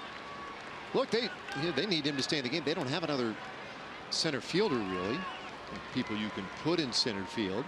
I've seen Ryan Rua out there, right? He'd probably be the guy. And won the count. Ideally, he would stay in the game. And he said he is available if they need another inning. Touched 91 last night.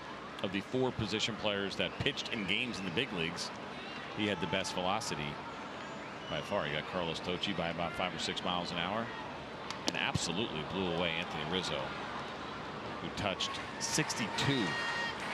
That's embarrassing. But he wasn't trying. I know. Because Caratini also threw for the Cubs, and he maxed out at 64. So maybe that's kind of the mandate for Joe Maddon. I'll let you pitch, but you got to give me 70% effort. My favorite was Rua's quote after the ball game when asked after they clocked him at 91, and what do you think? Did you know that you hit 91? He said, yeah, they told me not to throw hard. So yeah, I thought I would hit 91. So he's saying he's got some more in the tank? 93 to 95. Really? Yeah. Wow, let's just see it. I mean, hopefully he doesn't get that opportunity again, unless they go with your plan, which is you're blowing somebody out by 12 runs. Oh, this ball smoked. Out to left field. Will it have enough? It does not.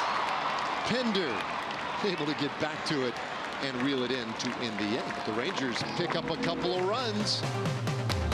And they do, thanks to Willie Calhoun. First home run of of the year. 91% hit probability. Nah, I don't think so. 100% of a home run.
Brought to you by T-Mobile, and Mike Minor was built for baseball this evening. A couple of big strikeouts for him.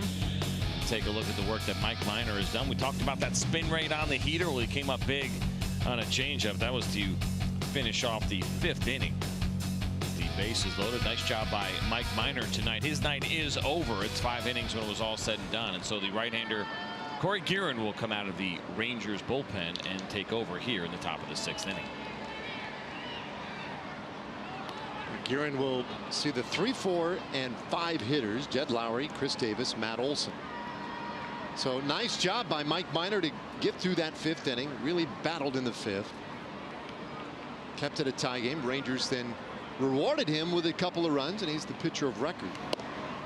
Guerin pins one on the outside corner for a strike. We'll take a look at some of those numbers. The fielding independent pitching, we'll talk about that in a little bit. ERA plus 116, so 100, as you mentioned, with all those plus stats, is league average, so basically 16% better. And then the strikeouts per 9, we talk about that one, 8.7 per 9, right around league average, and that walk rate at 3.8, slightly, I guess you could say, below league average, but it is above league average, right? You know what I'm saying? So if 3.3 was the walk rate, right, and you had a 3.0 walk rate, well, it means it's better than league average, so you would say it's slightly above league average, although the number is below league average. This is supposed to be a numbers night, not a semantics. Well, I'm reaching out for some help here because I'm not sure exactly. I would say it's just better than league average. Better is a nice one. It's a good one. So slightly worse than league average at 3.8. Still Correct. Respectable when you're in the threes, no doubt. And Guerin really more of a contact kind of pitcher. He's got good movement on all of his pitches. FIP falls in the category of fun acronyms within the analytics world to say. And this is another one of those numbers that essentially tries to even it out a little bit by taking away the defense, right? It's an ERA type of number, but the focus is on what you can control. Home runs, strikeouts, walks, and get you a little bit more of an ERA kind of number. So you see the MLB average is 4.1. Guerin was slightly above that. Was he 4.60, I believe we had him at. You get rewarded if you're a high strikeout pitcher, low walks. And that'll help. That's a FIP helper right there. Strikeout. So 1 gone here in the 6th inning. Friday, August 3rd, Rangers and Orioles, 7:05 game. And the first 15,000 fans are going to get an Eric Nadel 40th anniversary microphone courtesy of Dr. Pepper and Kroger. You get your tickets at TexasRangers.com or by calling 972-RANGERS.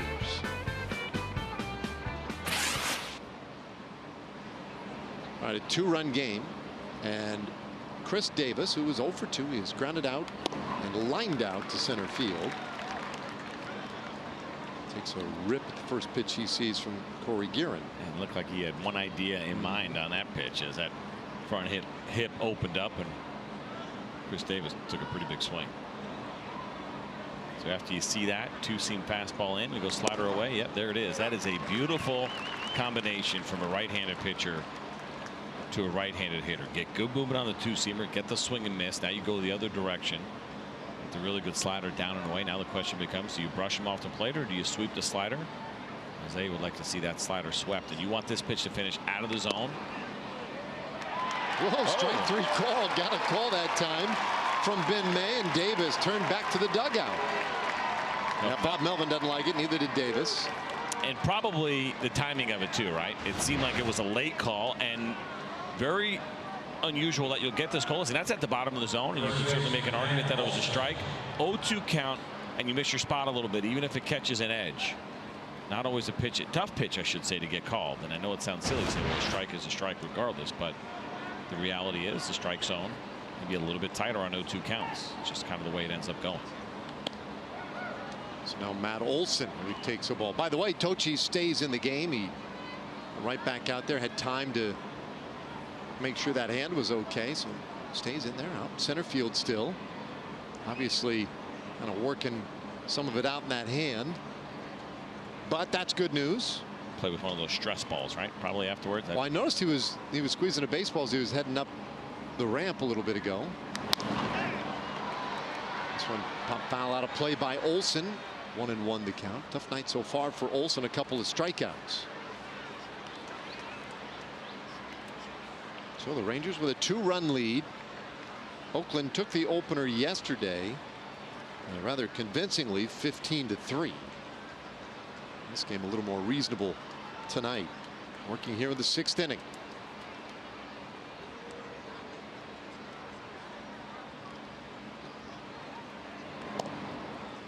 I don't mean to keep picking on hit probability, but I'm gonna do it one more time. Go ahead. The double from Rugi. I guess you could say a Pinder made a run at it. He smoked that ball to left center field. Smoked it. Yep. 57%. Does that seem low to you?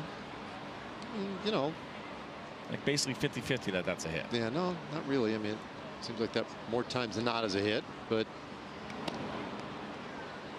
And would have taken a great play, I guess, to get to it is the point. You know what I mean? Yeah, I mean, it takes, you know, so many things involved there, the positioning, etc. I mean, if you're positioned really well, sure. I mean, I guess you could catch that one easily. It was in the ballpark, but boy, hit hard and a long way. I find a lot of those numbers somewhat baffling. Yeah. Listen, I love the idea behind a lot of this stuff, but the reality is you got to take some of it with a grain of salt. They got to parse it a little bit, right? We kind of dig in and say, well, but, you know, put some qualifiers, some other information on there. And that's why it was interesting, I thought, also to listen to Todd talk. Todd Slavinsky, who we talked to earlier, director of, is it analytics? Is that baseball the analytics is official title, and said, yeah, that outside information, we pay attention to it, but it seems like the things that they work on that are proprietary to them are really the ones that probably hold the most value, which makes sense. I don't think you want to put that trust into somebody else and the work that they're doing and acquiring, right? Agreed. Piscotty now, and he pops the first one foul. Even if you said to yourself, I don't know, there was some number in particular that you thought was important that is provided out there, I would want to have my own second opinion on it. You know, whatever, however it is that you get that. If you install your own extra TrackMan, I don't know. Yep. Put your own radar gun on it. I would just want another source to make sure. I agree. I think that makes perfect sense. Maybe, you know, plate discipline stuff. We're going to get to some of that a little bit later. So this guy's, you know, swings and pitches out of the zone this percent. Do you really want to trust somebody else? Exactly. This ball hit well out to center field. Tochi is back, has room. So he makes the catch, and Guerin puts up a 0 in the 6th inning. We will go to the last of the 6th inning. And Babe and his big blue ox will lead things off. Gallo, Ronald Guzman, and then Isaiah Kiner-Falefa. Rangers up by 2.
Who's out pitching change, sponsored by In-N-Out Burger. And so the first pitching change of the day for the Oakland A's as they bring in Ryan Buchter. He's in. Frankie Montas is out.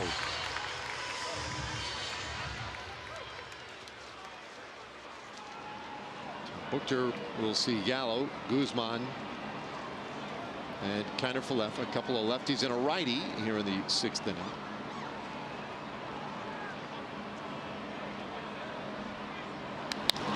Gallo swings and hits this one a ton.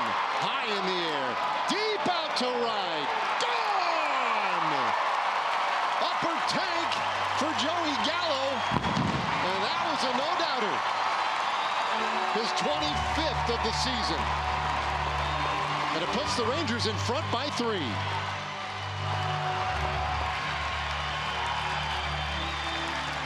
I was watching the roof. Were you? I mean, that thing was so high. I said, I'm just going to focus on this roof, and let's see if that ball is going to get there.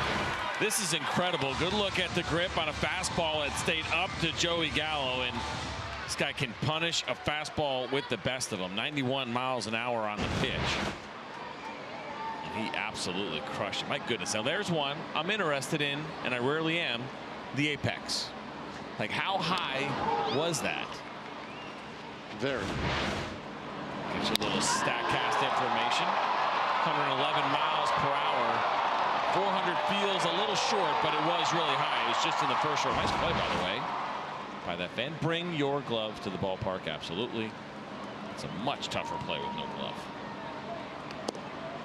Off the plate, 1-1 to Ronald Guzman. So Buchter just in. Frankie Montas went 5 innings, allowed 4 runs on 5 hits. 3 of the runs were earned. All right, so that peaked at 138 feet. That seems low, right? I mean, I'm straight guessing. I have no idea. But as far as the height, you're not guessing. I mean, 138 feet is the number. That's so the whether apex, or not it's low is yeah, what you're guessing. Can't you look that up? Don't you have that somewhere? I just looked at it. It said 108. But I mean, you gotta tell me, is that among the top 5 highest? What am I doing here? I've been reading numbers all night. No, I don't know. It seems really high, though. The guy that would give him a run for his money over the last couple of years would be a guy like Mike Napoli. But Joey Gallo hits some of the highest balls in all of baseball. There's no 2 ways about it. He's a huge, not intentionally, but he's just a high launch angle guy. Because of the way the ball comes off his bat. Swing and a miss. So Guzman strikes out. 1 away here in the 6th inning. Here, let me do the research on this one. Talked in an hour. So launch angle is a stat that has been talked about a lot. Joey actually says there's no intent in his swing, but here are the Texas Rangers as a group, and far and away the highest launch angle of any Ranger at nearly 23 degrees. But the way that he describes his swing, it's about trying to hit through the ball, create backspin out to center field. It's not an uppercut swing, and I think that's always something, I know we say it a lot, but it's really important to keep that in mind when we talk about launch angle. He's not trying to get under the ball. He's not swinging from his heels and then straight up in the air. He's out there meeting that ball, trying to cut it in half, create that backspin. It's a strong, strong man. Kiner Falefa takes up and in. 2-0 the count. Isaiah is grounded out. He is struck out. 0 for 2. Rangers got 2 runs in the 1st inning, 2 runs in the 5th inning, and another here in the 6th. Good night offensively.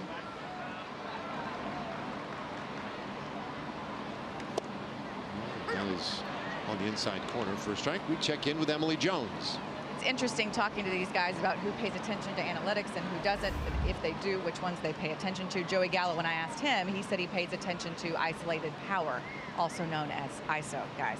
Nice. I'm trying. I think he's 11th right now in baseball in ISO, right? This ball hit well by Kiner Falefa, and he'll leg out an easy 1-out double. I believe that's right, Emily, and make sure you tell Joey that Dave doesn't like ISO. See if you can get Joey mad at Dave.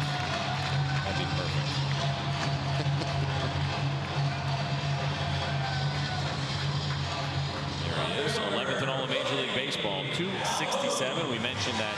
160 is league average, and Jose Ramirez, who's having a monster season, leads all of Major League Baseball at isolated power number. It's a bad stat. It's a bad number. It's a never flawed talk to way you to again. measure a hitter is the problem. And in scoring position now for Willie Calhoun. If I have a 600 slugging percentage, that's not great, right? 600? Oh no, I'm sorry. Pretty good. Yeah, let's say I've got a, just for chucks, got a 450 slugging, Okay. but I'm hitting 100. Who's this Chuck you're talking about? All right. So my ISO's basically 350. Am I, a great hitter? I mean, you're My ISO's talking good. about a pretty absurd scenario in which you were hitting 100. I'm hitting 100. Yeah, I mean, you can take some extremes like that and it wouldn't add up. See? No. There you go. You agree.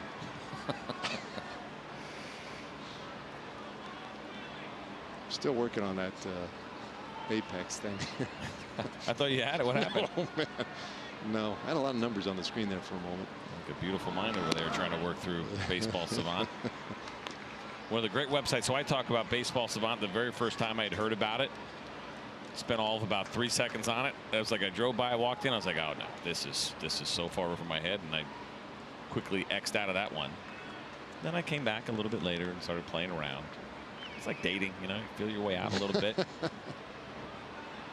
Get to know you a little better. Oh, really? I like that too. We seem to have a common interest somewhere. Massage a little bit, work in there, and next thing you know, you're seeing each other every day, sharing information, telling your friends all about it. Well, it's good to see in a nice, healthy relationship. Buchter will look back at second base. Kind of Falefa back in there easily, and the fans, well, they don't like it.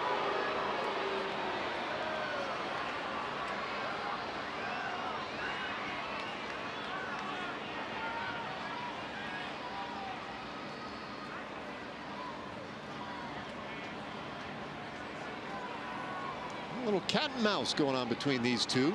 Yeah, Willie looks a little frustrated too in the process.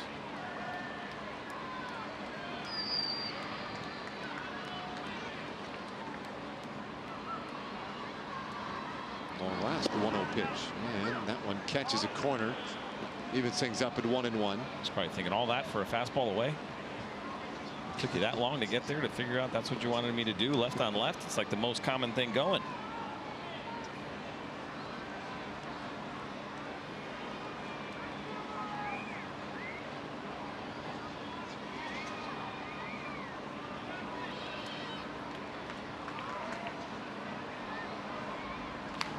This ball hit well out to right field.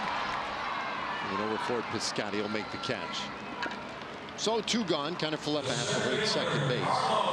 And Carlos Tocci, who was hit on the hand his last time up, will bat for the second inning in a row. Now, good news was he stayed in the game. Now take a look at this. So I thought that they were ruling this a foul ball. I knew it was a swing, but I thought, oh no, I guess we're not going to see it. Oh, we're seeing pitch by pitch off the bat. I apologize. There we go. So it's an 0-2 count there. And you can see a ball here. So it's 1-2. And even though he swung and it hit his hand, didn't catch any of the bat. I always thought that was like part of the bat thing. No. That's one of the great myths. Yeah. That you'll hear people say it. Tie goes to the runner. Right. Tie goes to the runner. Also but you'll hear myth. people say, well, the hand's a part of the bat, and that is, it's not true. Where'd that come from? Well, I mean, that's a very commonly uttered phrase, right? People have said that all the time. Yeah. Now, if it did catch a little bit of the bat and his hand, that it would have been a foul ball. But it caught all hand, and so it's just like anything else. If he were to have swung and missed and it hit him in the bicep, well, it would just be a swing and miss. It just happened that the part of the body. It'd be quite embarrassing too. It would be. It just so happens that the part of the body it hit was his hands. Swing and miss, drill you in the bicep. Haven't we seen that though? I think we saw something like some that. guys get hit in the leg. Pedro did it to, was it Mateo years ago, where the ball hit him in the chest, threw him a two-seamer. Yeah, that was one of my favorites. And he just swung it. I mean, that's such a great feeling. There's so many different ways as a pitcher You feel like he really, it's one thing to get a guy out, it's another thing to embarrass him. But to throw a two-seam fastball right on right and a guy offer at it and it end up hitting you in the chest, boy, that just speaks to the nastiness of the pitch. It's fun.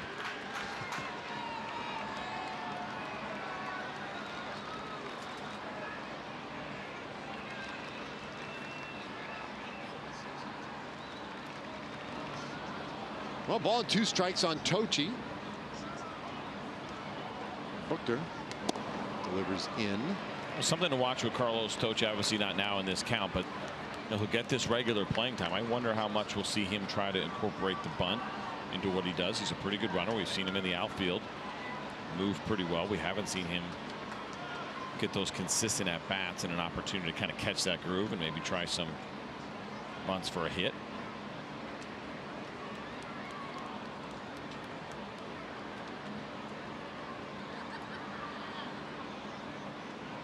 Falefa with a walking lead out there at second, and the pitch a little bit inside, so full count on Tochi. It's a good take right there, because we've seen Ryan Buchter come in on Carlos Tochi a couple of times in this at bat. Now listen, you know, guy gets hit on the hand, you feel like he might be a little tender in that spot. It's a smart play. Tochi just not offering at it, so he does a nice job of getting himself into this full count.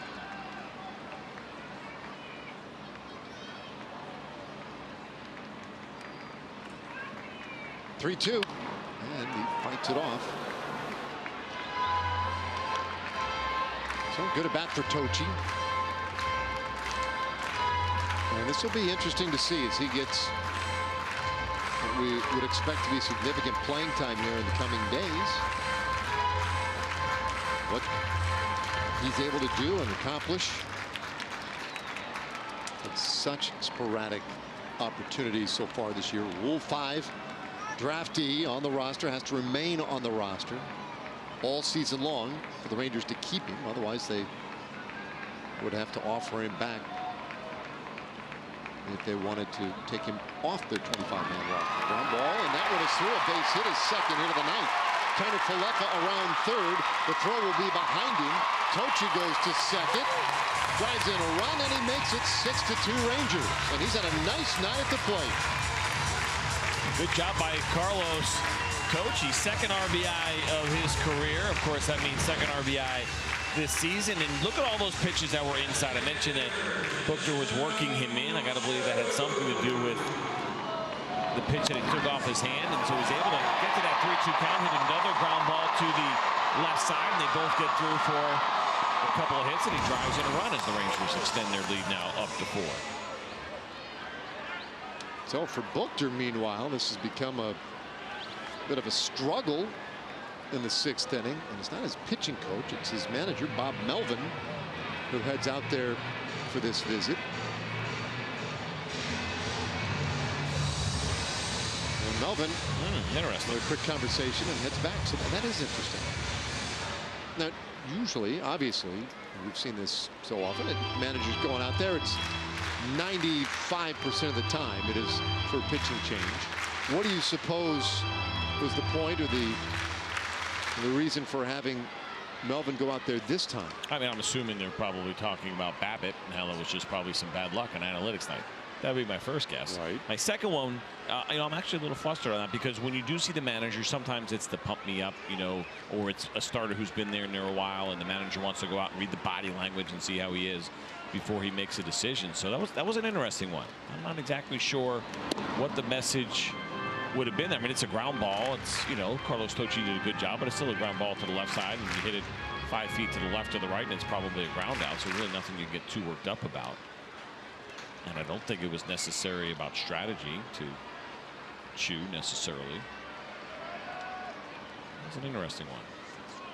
Tochi does have decent speed out there. This one bounced over the mound. Simeon with a charge, and his throw gets away from Olsen. Tochi had a turnaround third, but he holds. Chew is safe, and that will go down as an error, I would gather, on Simeon, but we'll see. That's a tough one. The throw reached Olsen, and it probably should be on him. This is not an easy play. Simeon throws it on the run. He had to throw it on the run. That ball really should have been caught. I got to believe that error would go to Matt Olson. What do we got here? What do you think? It's in the air. He just missed it. Yeah. Off his glove. But it does go as an E6. What? That throw is in the air. It's a bad call, in my opinion. I give him a hit anyway. I mean, he had to run really hard, and he had no choice but to make that throw on the run. If he sets his feet, Chu is going to beat that out.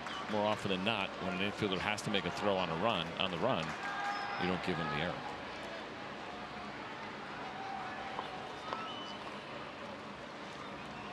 Odor is 1 for 3, and he asked for time. Boy, Buchter, among the many observations one might have of this half inning for him, somebody needs to wake him up. But he is extremely deliberate. Maybe that's what Bob Melvin wanted to talk about. Maybe some dinner reservations later tonight that he would like to keep. Well, at times it looks like he's just spaced out.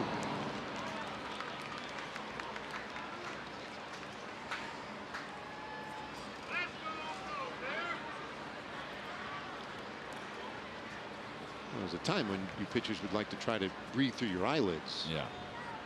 I mean, I saw it on a documentary once.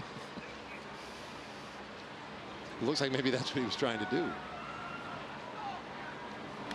The J.D. Martinez move. I never noticed that about J.D. Martinez. I don't know how long he was doing that, but when we were doing that series in Boston when you were in Acapulco,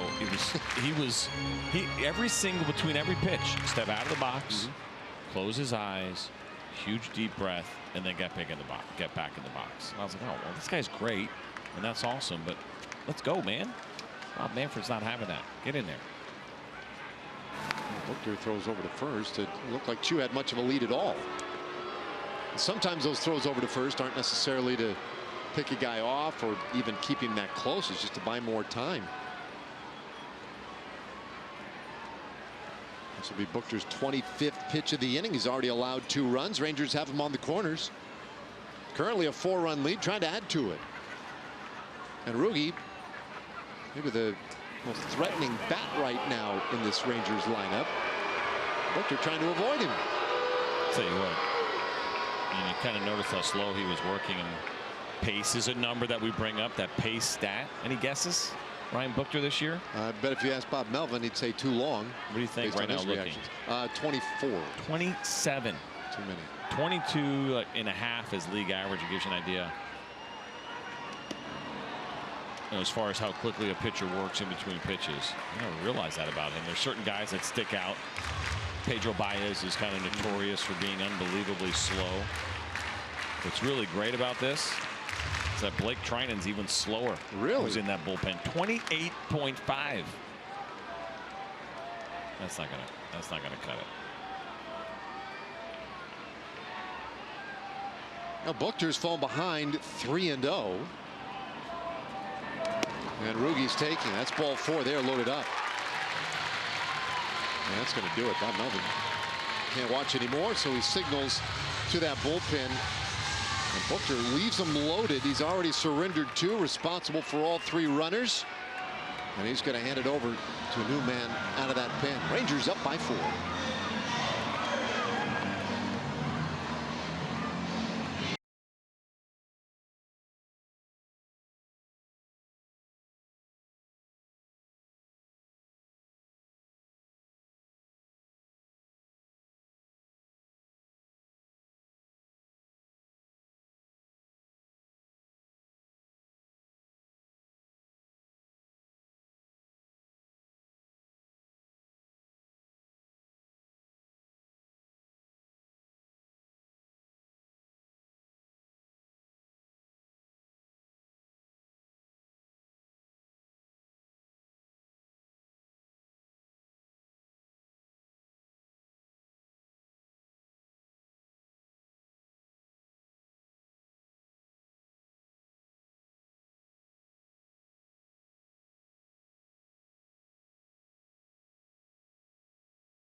Baseball is sponsored by GMC.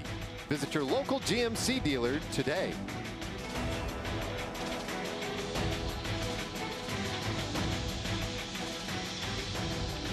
All Rangers so far tonight, 6-2 the score, and a chance to really crack this thing open.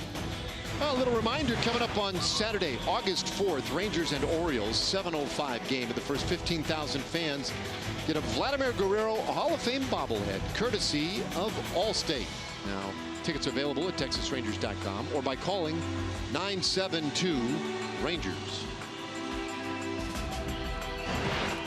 A new pitcher now in the game. We saw JB yesterday, but we're going to give you some different numbers. It's that FIP 5.8. That's up there pretty high. The ERA plus at 49.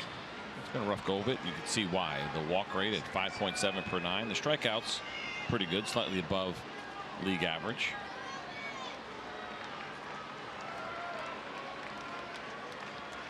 One of the greatest names, J.B. Wendelken. Sounds like a character from a kid's novel. And he dumps a strike in there to Elvis Andrus.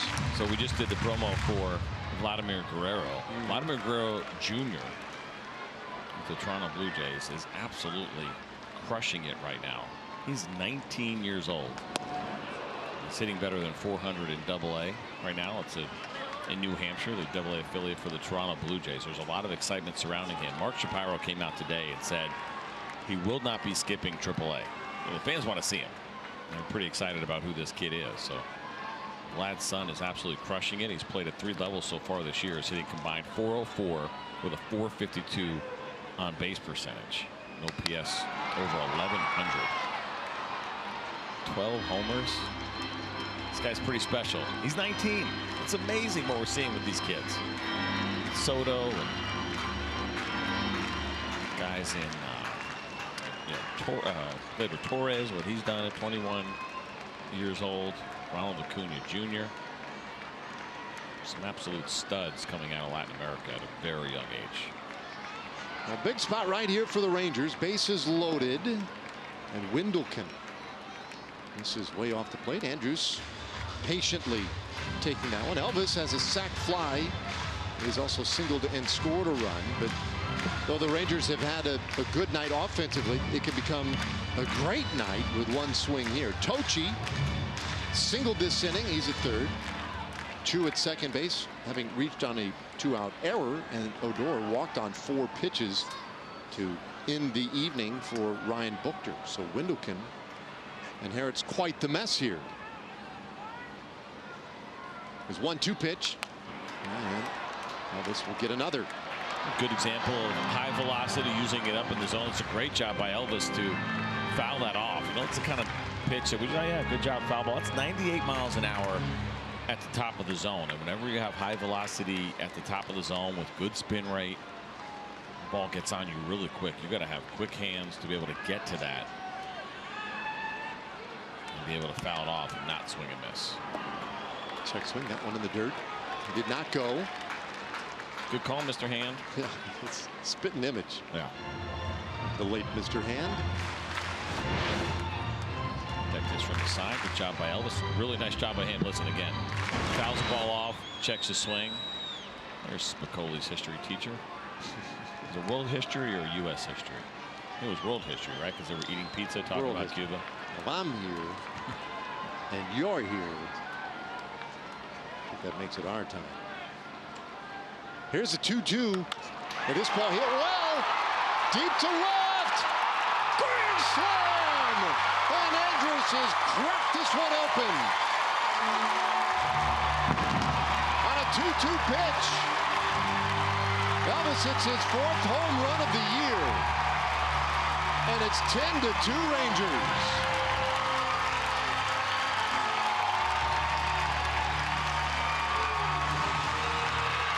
The first career grand slam for Elvis Andrus.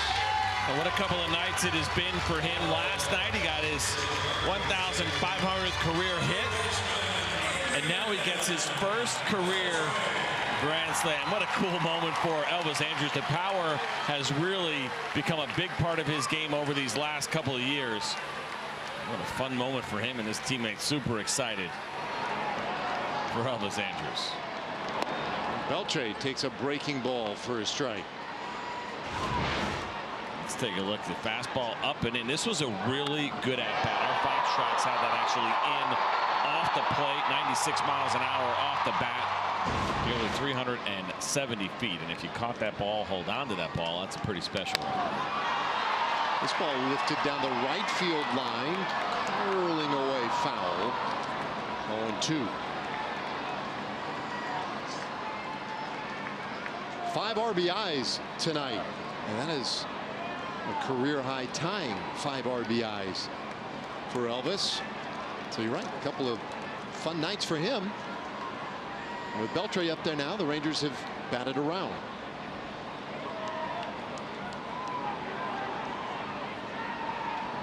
It's a 6-run 6th inning. And Adrian stays alive at 0-2.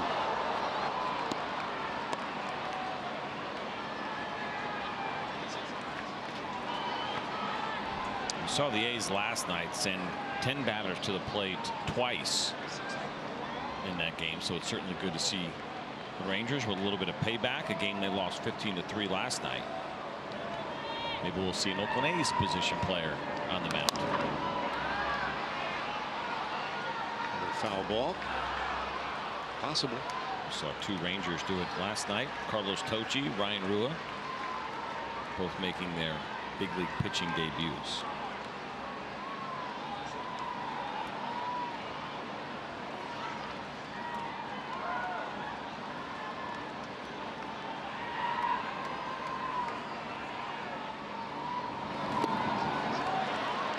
Wendlekin misses low. 1-2 the count.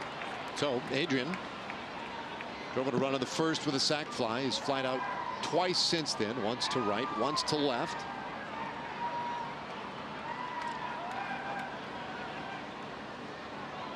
Grand slam by Elvis Andrus in this 6th inning, highlighting a breakthrough inning for the Rangers. And again, we mentioned this last night. This has been a series that the Rangers have handled pretty well. They've been very competitive with the A's this season. Currently 5 wins, 5 losses. So trying to retake the upper hand with a win here tonight. Calhoun had his first home run of the season last inning.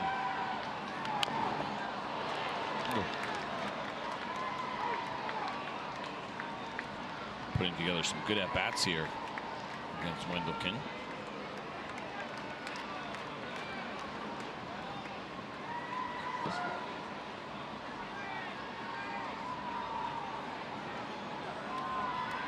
Well, 5 of the 6 runs charged to Buchter this inning.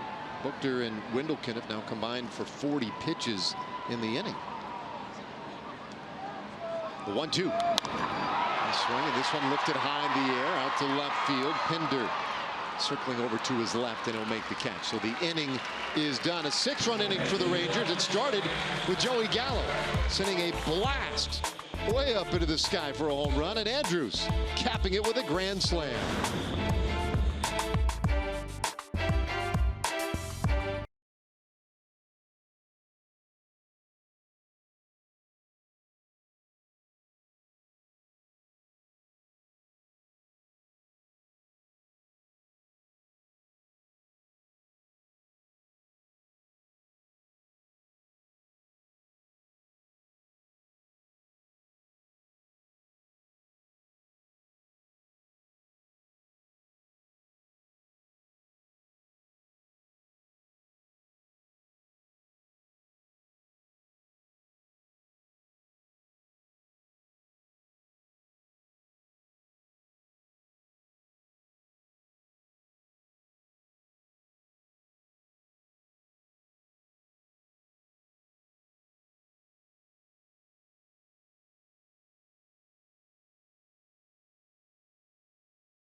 Summary, and it's analytics night, but who cares because it is fun to watch the long ball. It never gets old. Willie Calhoun with his first of the year, and then we saw Joey Gallo go 138 feet in the air, 400 feet on the distance. That home run that went in the upper deck, but this one, perhaps the greatest of the night. Elvis Andrus, yes, it was just 369 feet, but it was his first career Grand Slam. And there they are, one by one, Willie Calhoun, Joey Gallo, and Elvis Andrus. So a fun night so far, 10-2. Rangers leading, bottom third of the order for Oakland. Chapman 0 for 2 and fouls this one away. We got Brandon Mann back in the big leagues, just recalled. Delano DeShields went down. Brandon Mann, the lefty, came up, which actually gives the Rangers 4 lefties in their bullpen. There are the numbers for Brandon. Not a big strikeout guy. I know what that is. We're going to talk about small sample sizes. Mann, of course, has spent most of his time in AAA this season. Made his big league debut. It's been a pretty good story. At 34 years old, he turned 34 this past May. He's pitched just 6 innings so far at the big league level. And the low FIP because of the 1 strikeout. From 1 strikeout to 2 walks. We talked about what does that mean? It's fielding, independent pitching. Try to judge a pitcher, take the defense out of it. And the reality is a good defense will make a pitcher look better. You're going to get them more balls, turn them into outs. A bad defense, one with less range, well, that's going to hurt a pitcher, and that's not really his fault. And so that's the idea behind FIP. Can we get a better idea about that guy?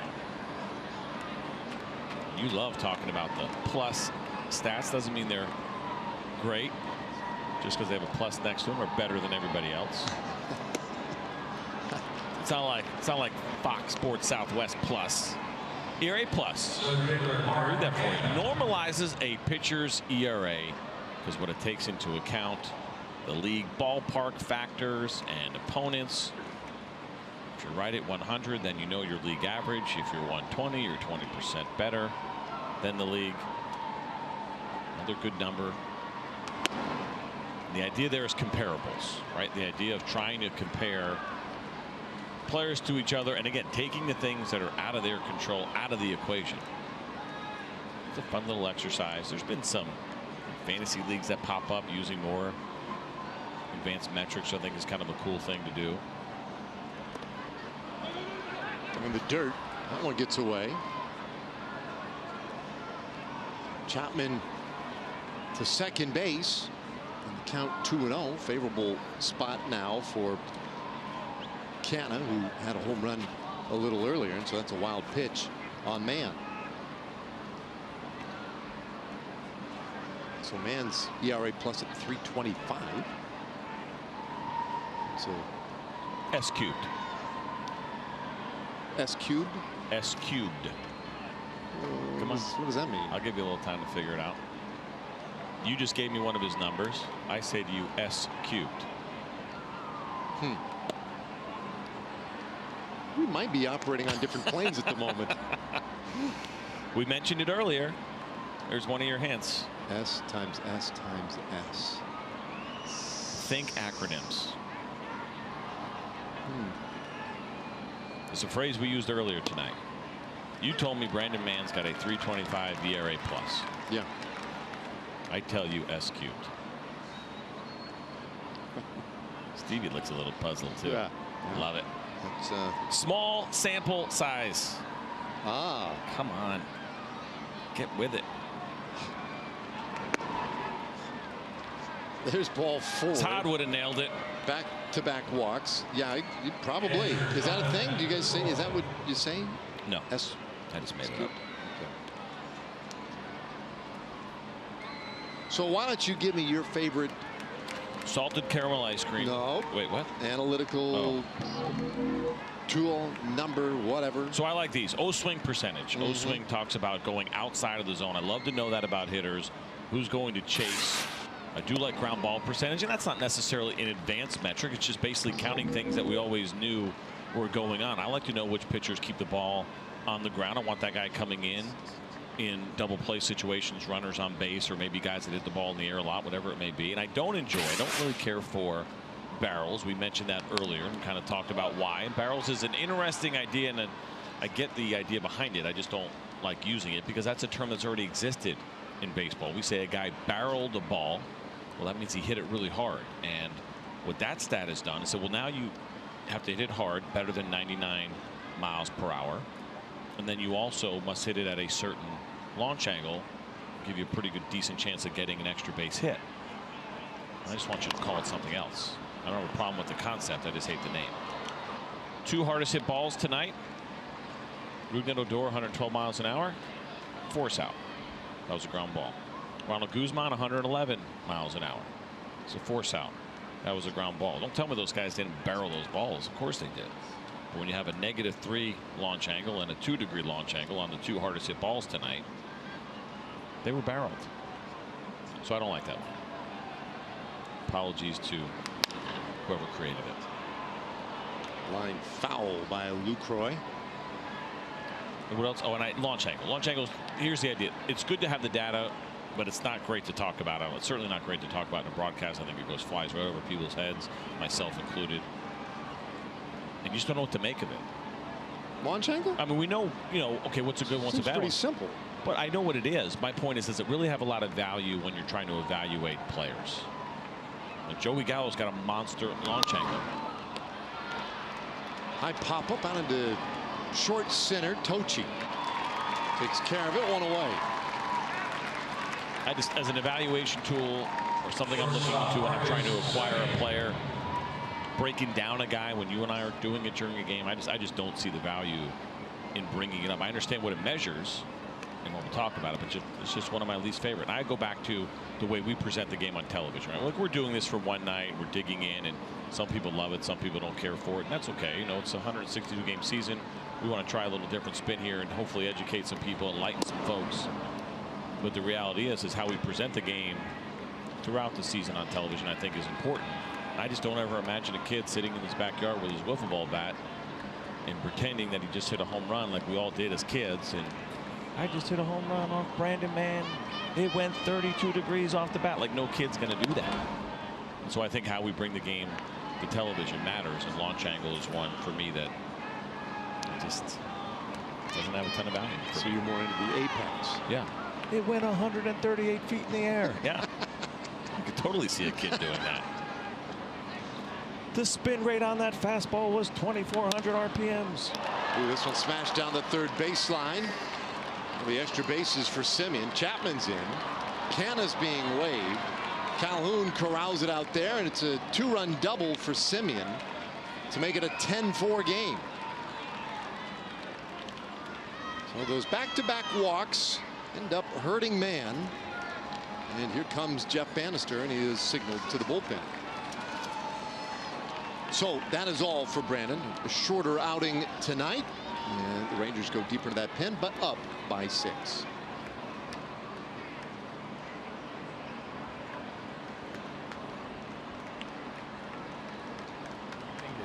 I really don't want our guys to do is to worry so much about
10-4 as we are still in the top of the 7th. We've been talking analytics, and depending on who you ask, some guys don't want to know anything about analytics. I asked Jerkson Profar what his thoughts were on analytics. He said, "What's that?" I asked Shin-Soo Choo what his thoughts were. He said, "I don't want to know anything about analytics." So it's up to the coaching staff, Jeff Bannister and his guys, to be kind of that filter between analytics and the guys. Thing that I really don't want our guys to do is to worry so much about the numbers, is just trust the process and trust that we're putting them in a position of success, and I think that that goes a long ways easing their minds. Yeah, I think it's really smart. That's the right approach. As much as this has become prevalent in the game, the idea that players will become consumed in the numbers and focus on them too much is dangerous. I think it just puts you in a spot where you can really start to outthink yourself, and that's why you get a guy like Jerkson Profar. I don't know much about it, and Chu's like, oh, I don't want to hear it, right? Obviously, he's locked in. The last thing you want a guy like Chu thinking about is his launch angle or exit velocity or percentage of pitches that this guy may throw in certain situations. Everybody is a little bit different, and more often than not, I think a good bulk of your baseball players just want to go out and want to react and trust their instincts. And I think we'll see more and more. We heard from Mike Minor, right? So I kind of started hearing about my, my RPMs, my spin rate on my fastball, and maybe what that means, and maybe that influences how he would use some of his pitches sometimes. But I think it's one of those things that for players you got to be very careful. You overthink a situation. It's like golf, right? I mean, in between the years, you can really kind of cripple yourself, especially in this sport because it's a slower pace sport. There's a lot of time to think in between at bats and in between your appearances on the mound.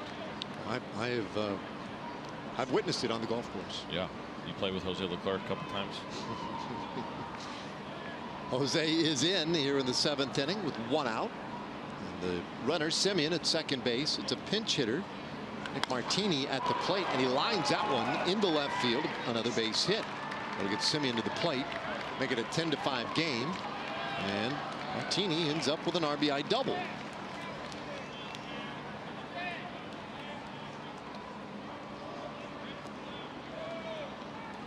So the A's not going away yet. Certainly not. And Leclerc has been so good with runners, inherited runners, as he inherited one on second, threw that fastball down the middle. It's a good pitch hit at bat, though. Nice job of keeping the hands in for Nick Martini and driving that ball the other way. And good base running as well. So it was a hustle double.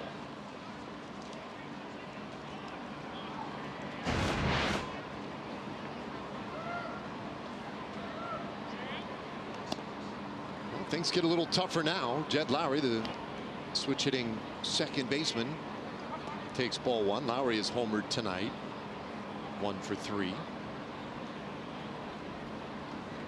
3 runs in the inning.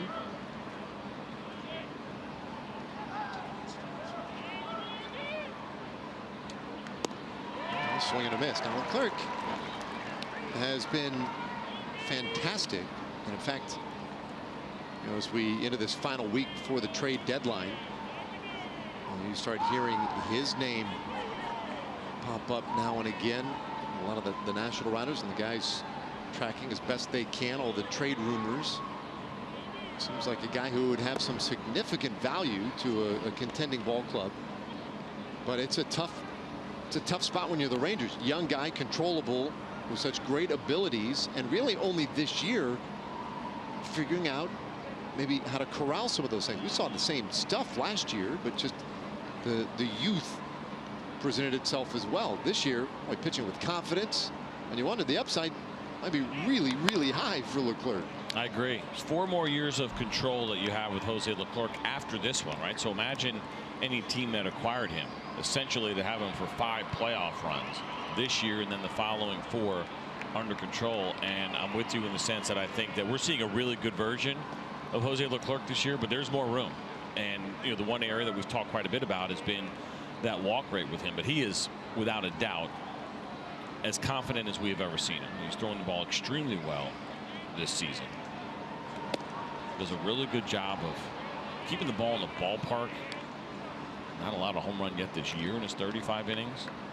He has pitched. Swings and misses have been great, better than 13 strikeouts per 9. And I think that walk rate can get even better for him But regardless, it's been a good year. So not that you'd be selling low, but I do think you'd be asking for not even a return on this version, but even probably where he's headed next year, which I think would be even better. This one hit hard out to right field. That's a base hit into third base. Martini, but they'll hold him.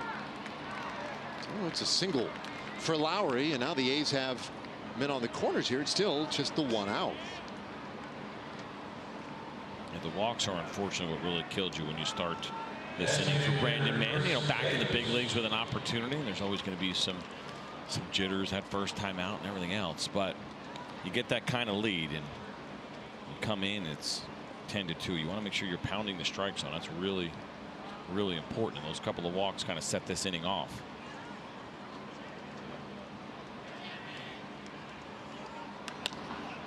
This ball launched foul to the left side, out of play. The dangerous Chris Davis smoked a ball in the fourth inning for a line out.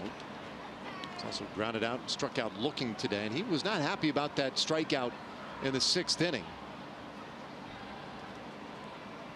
See the average batted balls in play and the distance that they go on average for Chris Davis, nearly 210 feet. 1-2 the count. There's the rest of the crew tight at the top between Matt Olson and Jed Lowry.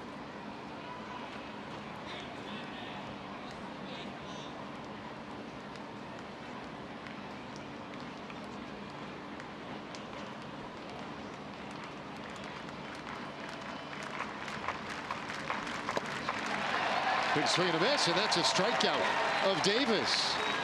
And he did not look good on that one. A very big out for Leclerc. Yeah, this is kind of what's turned into vintage Jose Leclerc. That cut changeup that spins like a slider, started on the outside corner, is a really good look at how he gets his fingers on the side of it and essentially gets more of that sideways spin. Great differential between that pitch and his fastball. He earlier threw a 97-mile-an-hour fastball on the second pitch of the at-bat. Comes back with that cut changeup slash slider 15 miles an hour slower.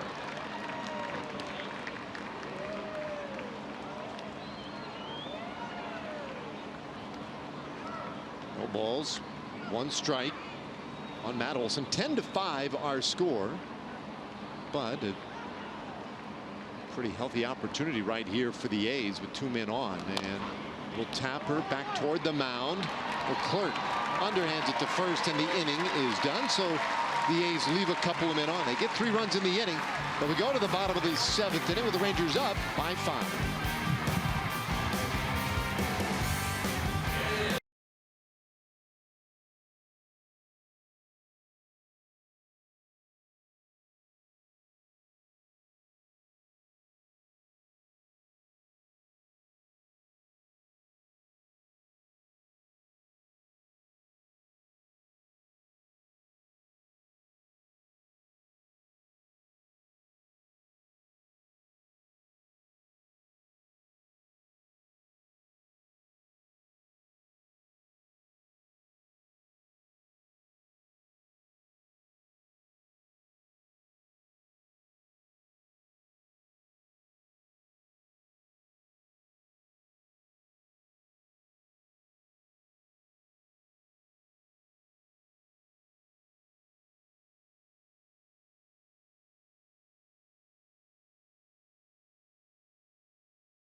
Rangers baseball presented by Shiner Light Blonde.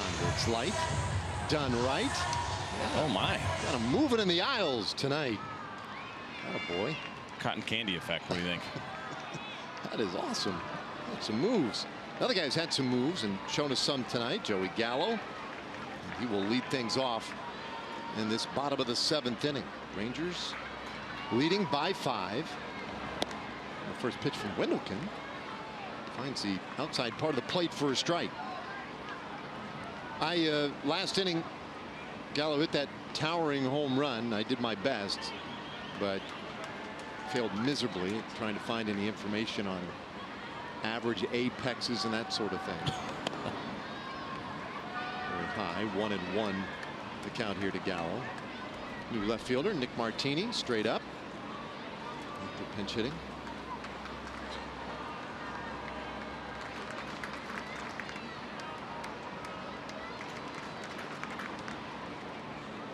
One. It's off the plate. So Wendelken came in to get the final out last inning, but he gave up the grand slam to Elvis Andrus first.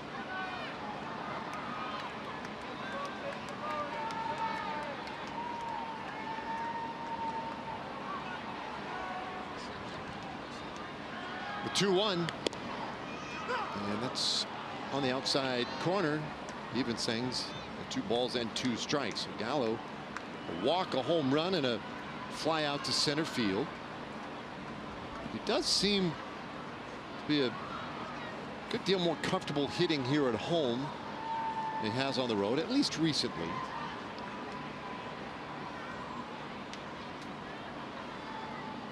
And remember, he left the game Sunday with a sprained left ankle and did not start yesterday's game. Today has bounced back quite nicely. And he takes in the dirt. It's a full count.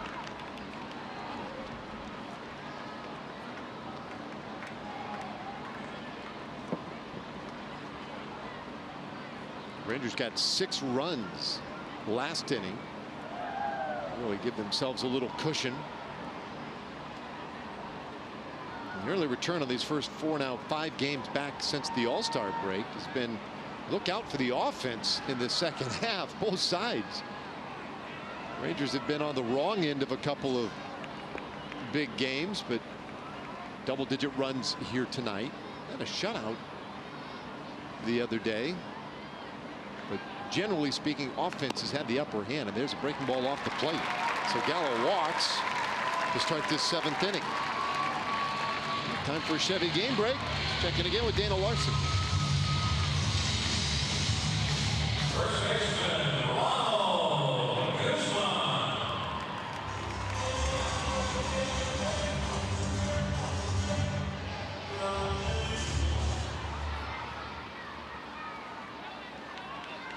Yeah, pretty good stuff. I guess if you like winning, it's pretty unbelievable. Where does Betances fit in? I mean, that's what I'm saying with that, the depth of that bullpen.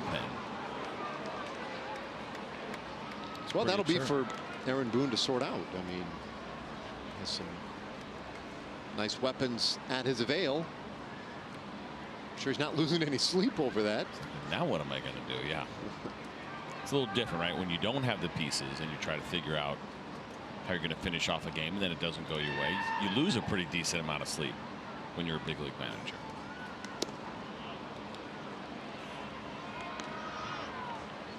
Guzman takes the ball, 1-1 the count. He's 0 for 3 tonight.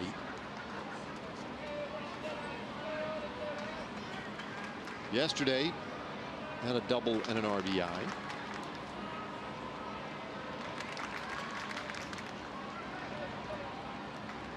One one's fouled back. Take a look this year with Ronald Guzman. We haven't gotten to these yet. These are the plate discipline metrics. I mentioned O swing percentage. How often does he chase pitches out of the zone? And then the Z swing. I know that's your favorite.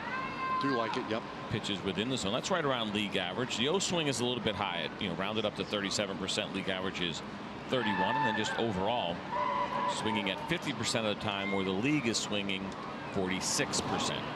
There's a good example of O swing, chasing a pitch out of the zone. Guzman strikes out, one away. Gallo advances, however. And they're going to give, it was a stolen base, so I guess Joey was off and running with the pitch. There's your O swing. Very simply, percentage of swings outside the strike zone. As a pitcher, that's something I'd like to know. Who are the guys that are chasing pitches? When can I throw my breaking ball below the zone? When does it have to be in the plate, on the plate, in the zone? That's actually some really valuable information when you're working on your scouting reports. And you want to know at what time in the count too. Right? I was talking to Austin Bivens-Dirks about this a little bit. How do you work data into what you do? And he said a lot of things that even reminded me of conversation we would have before there were advanced metrics. Who's swinging early? Who's looking to kind of jump on something early? Who's willing to take early? So they like discipline and swing percentage stuff, not even just for the hitter overall, but even in certain counts. This ball looped out to right field. Piscotty able to close on it and make the play for out number 2. By the way, a scoring change. It was not a stolen base for Joey Gallo. He'd say now a strikeout on a wild pitch allowed him to get to second. Makes a little more sense. Yeah, I didn't think he was taking off. I didn't either.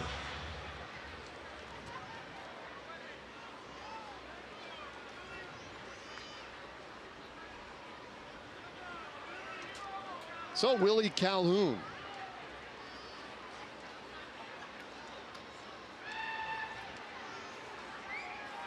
Home run back in the 5th inning for Calhoun, his 2nd big league home run. Willie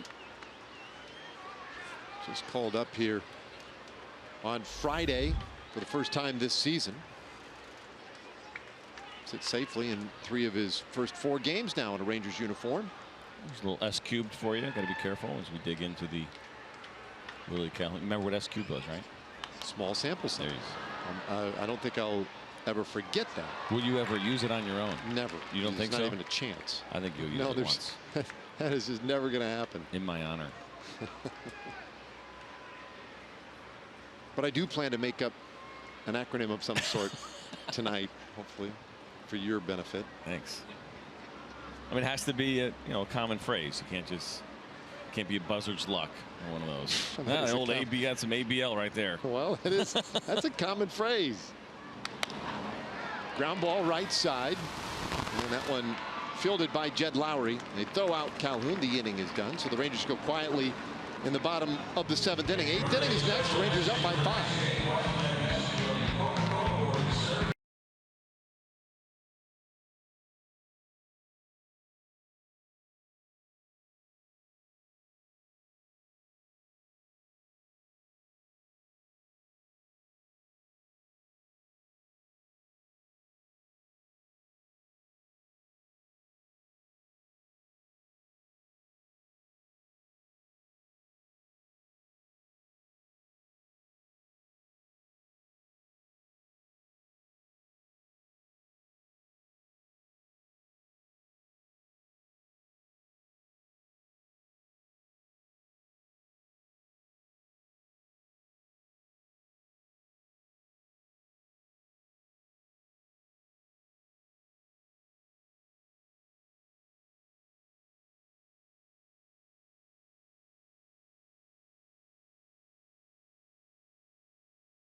Southwest Airlines.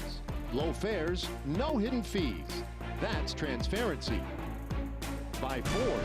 Visit your local Texas Ford dealer during the Ford Summer Sales Event. Ford is the best in Texas. And by Shiner Light Blonde. It's light done right.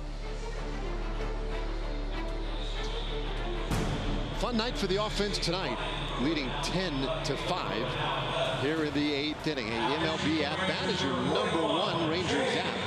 Customize your experience and take advantage of great features like the MLB.TV Game of the Day, in-game highlights, stats, news, and a whole lot more. Download MLB At Bat today. All right, Rangers putting Ryan Rua in left field now in this 8th inning. Calhoun out of the game, so a little defensive move here to strengthen things as Jake Diekman comes on. And he will face Stephen Piscotty, who fouls away strike one. Piscotty 1 for 3. Here's some of those advanced metrics looking at Jake Diekman with the fielding independent pitching at 3.38. Good job on the ERA plus of 142, as we told you. The league average and starts at 100, so it's been a good year. The strikeout's fantastic at 10.6 per 9 for Diekman this season. Walks a little bit high for him, but other than that, everything across the board has been very solid for the Rangers left-hander.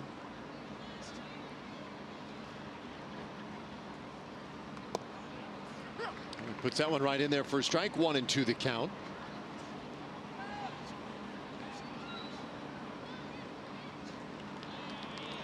So Diekman, the 4th reliever used tonight, back of Mike Minor. Ground ball, shortstop. Andrews takes care of Piscotty, 1 away. And we'll take a moment now for a word from the good folks over at Kia. At Kia, get America's best value backed by a 10-year, 100,000-mile warranty. Well, Diekman, another, we were talking about Jose Leclerc when he pitched tonight. Diekman, another guy you would figure to be compelling to teams, vying for a postseason spot, thinking about a deep run in the postseason. Left-hander with a proven track record. Well, the one thing about Diekman, let's say, versus a guy like Zach Britton, is that Britton's going to be more headlines, right, as the closer, and he's going to have more saves to his record. Now, what that means exactly, maybe nothing, but for some reason, that can also change the way I guess people talk about guys. I mean, I guess my point being that Jake Diekman could probably help a team every bit as much as a guy like Zach Britton. I just saw Jake Diekman throw a 98-mile-an-hour fastball. It's lefties that throw 98 miles an hour to go with the nasty slider that Diekman has bring a ton of value. And he is a free agent at the end of the year, so it's essentially a rental reliever the same way that Britton is. And there's no doubt that there's interest in Jake Diekman. As said in the past, he's very happy here in Texas. Would love to stay here in Texas, but no doubt contenders will come calling. Yeah, the rumor mill seems to be quieter surrounding Rangers players. I think of Jesse Chavez, who was traded to the Cubs. That sort of materialized out of seemingly nowhere. And I think he's retired all 12 batters he has faced with the Cubs. He has served them well already. This one up and away, ball 4, and Chapman is on with 1 out in the 8th inning. That's the one thing I've always thought this, even from the outside, before I was ever calling Ranger games, that the Rangers seem to do a pretty good job, and that's a credit to John Daniels and all the assistant GMs and everybody else that's involved in trades, is that they're kind of sneaky. They do a good job of keeping it quiet, I guess maybe is a better way to describe that. Yeah, there's always going to be rumors, and it's pretty tough to stop that from happening. It seems like it's all of a sudden, like you mentioned, Jesse Chavez pretty quick came out of nowhere. It wasn't all of a sudden everything building. Like, people are talking a lot about Cole Hamels. That's kind of unavoidable because he's such a big name. But I think overall, this front office has done a good job of kind of keeping it tucked in and not leaking information. Which as fun as it is for us as fans, always drives me crazy. I always wonder about that, like who's doing it, why would they do it? Oh, who leaks? Yeah, I mean, I know there's some maybe advantage as a team. You might throw something out there because you have an ulterior motive behind it as opposed to just sharing information. I know that would bother me a lot if I was running a club. I kind of assumed it was you. I don't know anything, though. Thank you. Yeah. Somebody, I hope we were rolling on that. I don't know anything, though. Inside, 3-1. You wouldn't want to know, would you? Because if you that would just be an awful feeling. I wouldn't want to have that on my conscience. Nope. I am blissfully ignorant. You don't have to tell me. That's a great place to be. The 3-1 down in the dirt, and so another walk. Back-to-back walks to the 7 and 8 hitters. That'll get Doug Brocale out of the dugout. A Sunday, August 5th, Rangers and Orioles 2:05 game, final game of that series. The first 15,000 fans are going to get a Ted Williams first Rangers manager bobblehead, courtesy of Sweet Baby Ray's. Tickets are available at TexasRangers.com, or you can phone the office 972 Rangers.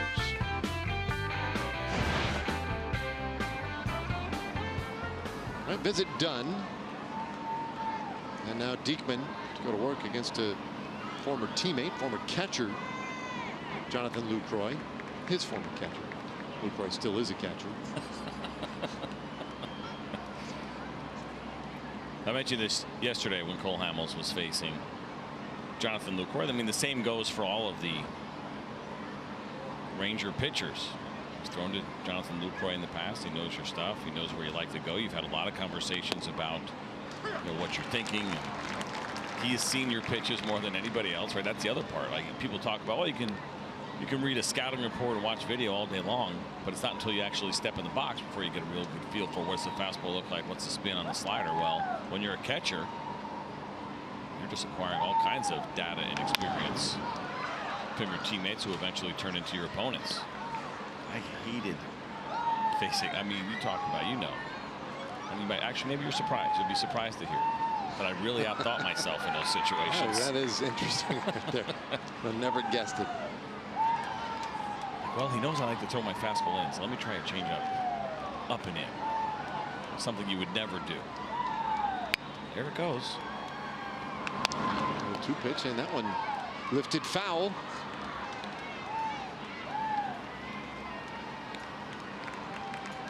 Well, Lucroy has a hit tonight. He is reached on a walk, flied out to center field. Feeling Diekman after this pitch, which will be outside the zone, then he'll get him on a double play grounder. Oh, good call. So there's the one out of the zone, 1 and 2. So you like the double play ground ball here? Put that's what your algorithm spit out. Yeah, output. I put it in the big thinking machine, and that's what we got. Now, how is he going to induce that ground ball? Is it going to be a fastball or a slider? Jake Diekman is a 2-pitch pitcher. I say strikeout on a heater away.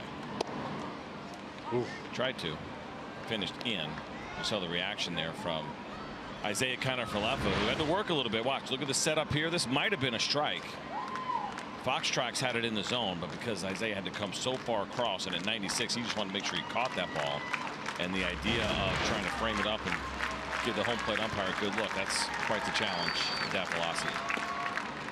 Well, off the plate now, full count. Chapman at second, Canna at first with 1 out.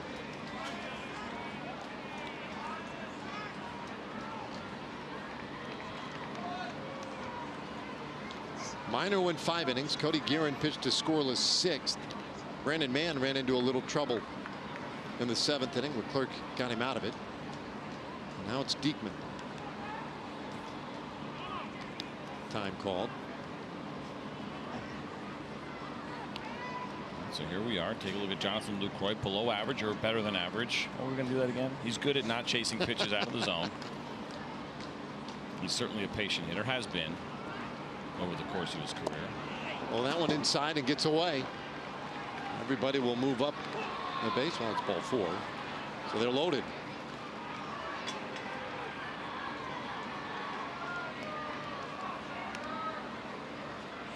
Still only 1 out. And it brings up Marcus Semien. And Kiner-Falefa walks the baseball back out there and has a word or two with Jake Diekman. Well, this is starting to become a big spot here. A 10-5 Rangers lead. Diekman teetering on the edge a little. Semien doubled his last time up, drove in a couple of runs. He's 1 for 4. And he takes ball 1.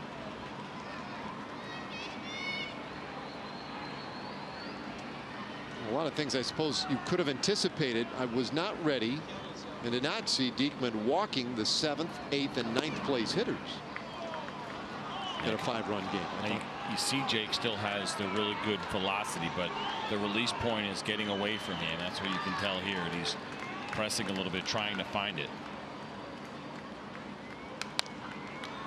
2-1. Now how about that with Marcus Semien? As you see, Keone now up in the Ranger bullpen. 3 walks in a row, 2-0 count. He's swinging a fastball on the corner. Surprised by that? I mean, if it's your pitch, it's one thing. It was on the edge. 2-2. So here's a little Jake Diekman advanced metric I know you're going to get super jazzed about. He is 6th in baseball in horizontal release point. Oh, that doesn't work.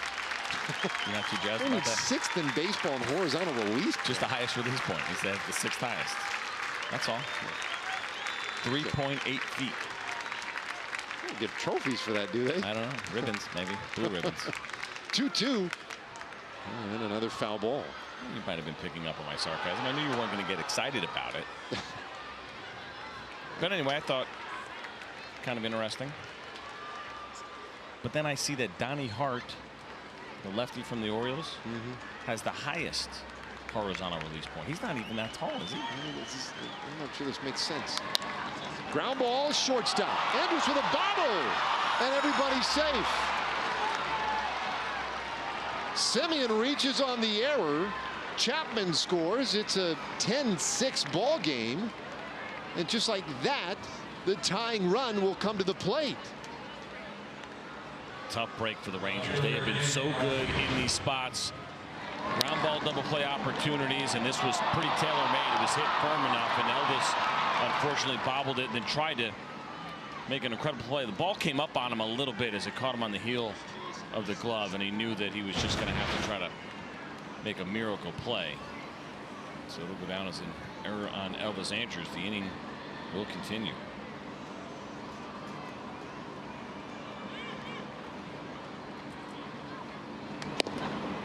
Big swing and a miss by Martini. And a whole 0-1.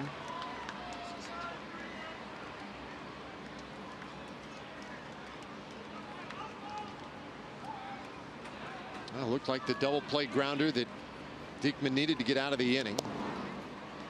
This is off the plate, 1-1. On Sunday, Diekman pitched. That was the 8th inning of that shutout of the Indians. And it was a slightly different inning, but a double, a hit batter, and a walk. He eventually loaded the bases with 2 outs in Sunday afternoon's game before striking out Yandy Diaz to get out of the jam. And this one comes in and it hits Martini. Oh boy. And you can see Diekman is kind of struggling right now to find it. Well, hit batter brings in another run. 10-7 the score, and Diekman's going to be lifted here. Banny out. He's already signaled to the bullpen. Keone was warming up, and so the closer coming in with 1 out in the 8th inning, and the Rangers up by 3.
and 4 hitters do. So, I mean, a really tight spot. Keone Kela being asked to do a little more than he's accustomed to this year. Coming in here with 1 out in the 8th inning to face Jed Lowry. Yeah, good numbers across the board for Kela, so not surprising to see all of those advanced metrics and even the rate stats with the strikeouts per 9. All excellent across the board for the right-hander.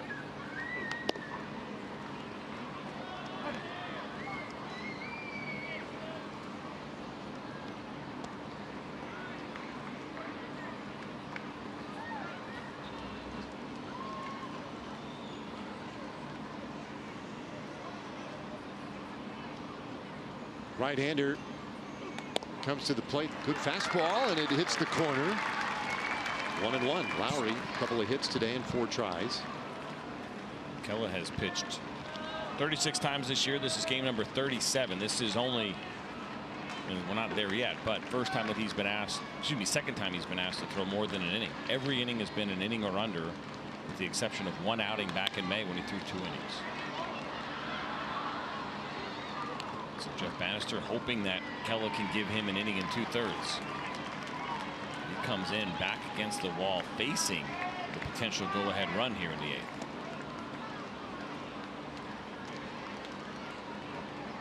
Lucroy is at 3rd, Marcus Semien at 2nd, and Nick Martini the man at 1st.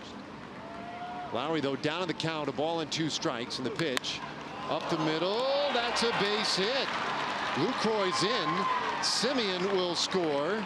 That's a 2-run single by Lowry. And don't look now, but it's a 1-run game. That ball appeared to hit the hand of Kela, and so Kevin Harmon now is going to jog out and check on the Ranger closer. It's one of those things that you tell your pitchers not to do, but reactions just take over. He's going to grab a baseball and maybe try to throw a couple and make sure that his hand is fine. That ball was struck pretty well. You know, adrenaline sometimes, heat of the moment. I feel like there's no pain. Let's take a look and see if we can get a look. Watch Kela's bare hand. He's going to start to turn, and they both go up. And ooh, yeah, fingertips. So it wasn't like it caught him necessarily hard on the hand, but like maybe those middle couple of fingers. That's the bare hand. Now batting designated hitter Chris Davis. He says he's fine.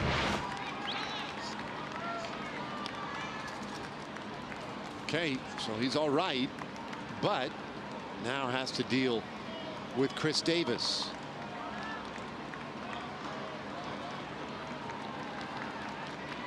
Davis 1 for 7 lifetime off of Kela.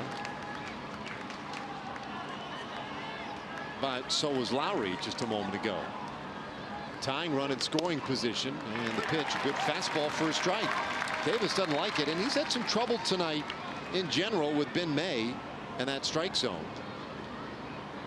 He has voiced his displeasure on more than one occasion. I guess I bring it up because it's probably not going to earn him anything on a close pitch at this point. 0-2 the count. I mean, he hasn't been a problem, but he's made his position known maybe a little more than Ben May would want.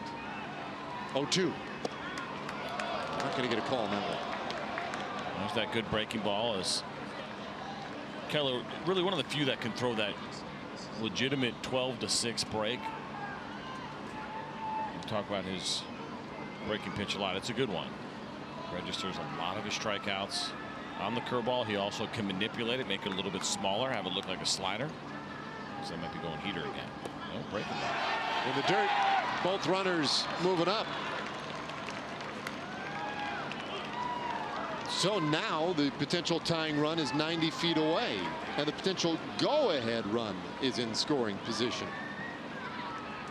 Take a look at this replay here on the break ball. Mention the depth of this thing. He gets his fingers on top as good as anybody. It goes straight down. I don't know if Isaiah Kiner-Falefa was expecting something else, or if he just didn't realize it was going to break as much as it did. You never saw him turn the other way. He kept the thumb down the entire time. I think he was surprised the ball was as deep as it was when it was all said and done. 2 balls, 2 strikes. It was a wild pitch that allowed the runners to advance.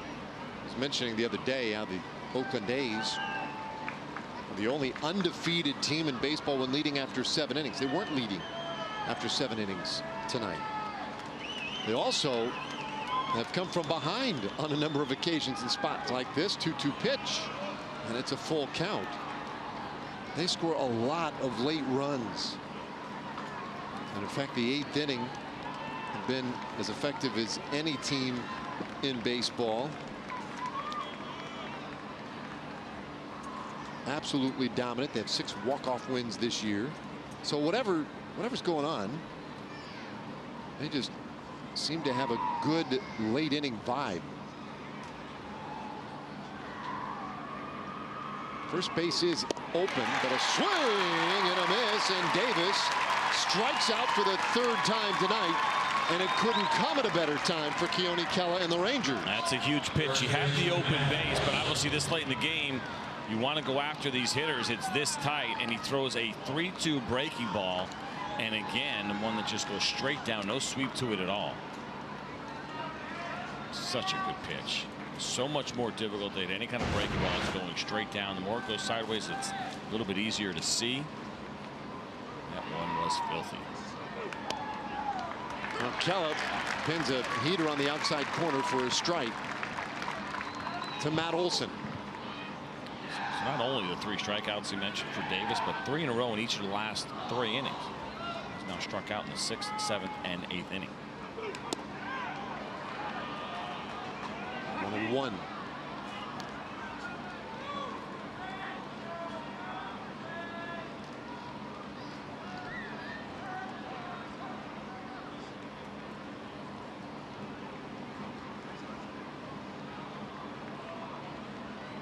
Olson, the 9th batter of the inning for Oakland. They scored 3 runs last inning, 4 runs already this inning. Fastball, strike 2 called. Great location. 97 in on the hands. There is nothing that Matt Olson can do with this pitch. That is tremendous location. You can cheat and maybe get to it, but you're not going to react to that fastball. And you see how he did react. Hand off the bat, he flinched. Keller can go there again as long as he keeps it belt high or even up, or he can go to the breaking ball below the zone. Check swing, did it go? No.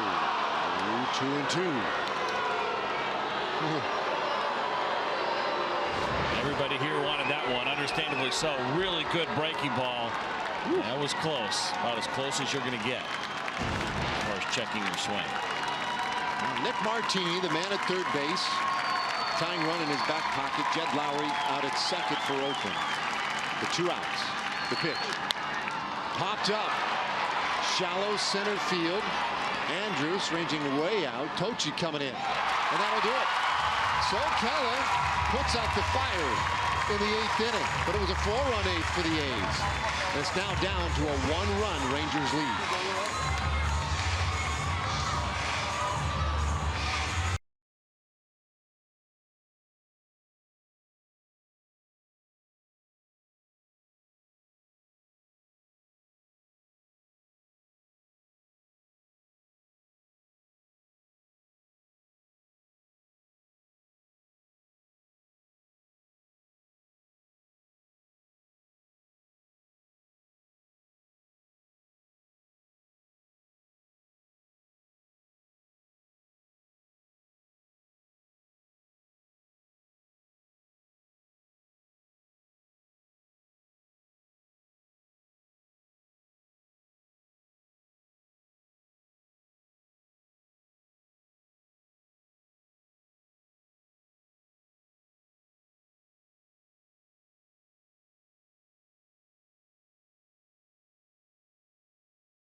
10-9. So we go to the bottom of the 8th inning. Rangers with the 1-run lead, trying to even this series. Tomorrow will be game 3 of this 4-game series in the division. And our Ford probables, Edwin Jackson has the start for Oakland. He's allowed a BABIP of 202 in his last 30 days. That's 3rd best among Major League starters. Martin Perez, well, that's really good. It's held lefties to an 0.95 well-hit average since 2016. All right, I'm not real sure about all that. That's a little too much. Did you count it? You didn't say the whole thing? 0.95 well-hit average since 2016. There you go. 4th in baseball. Okay. Against lefties. Against lefties.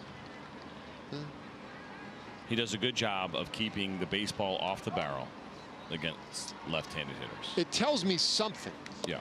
But just, well, what's the old line? You know, statistics are like a bikini. They show you a lot, but not everything. And sometimes, you know, numbers like that, that's cool. But I don't know that it really prepares me for what I'm about to see tomorrow. Let's just say. Well, yeah, the story there is that lefties have had a hard time squaring him up, getting the barrel to the baseball. No, it means hard hit. Yeah, squaring him up. It means that they have a low average on balls they have squared up. No. It's they have an hard 0.95 average hard hit on average. hard hit balls that's against them. That's not what it is. Well, that's the way I read that. I don't think that's right. That wouldn't make any sense. That's why I find it a bit baffling. Yeah.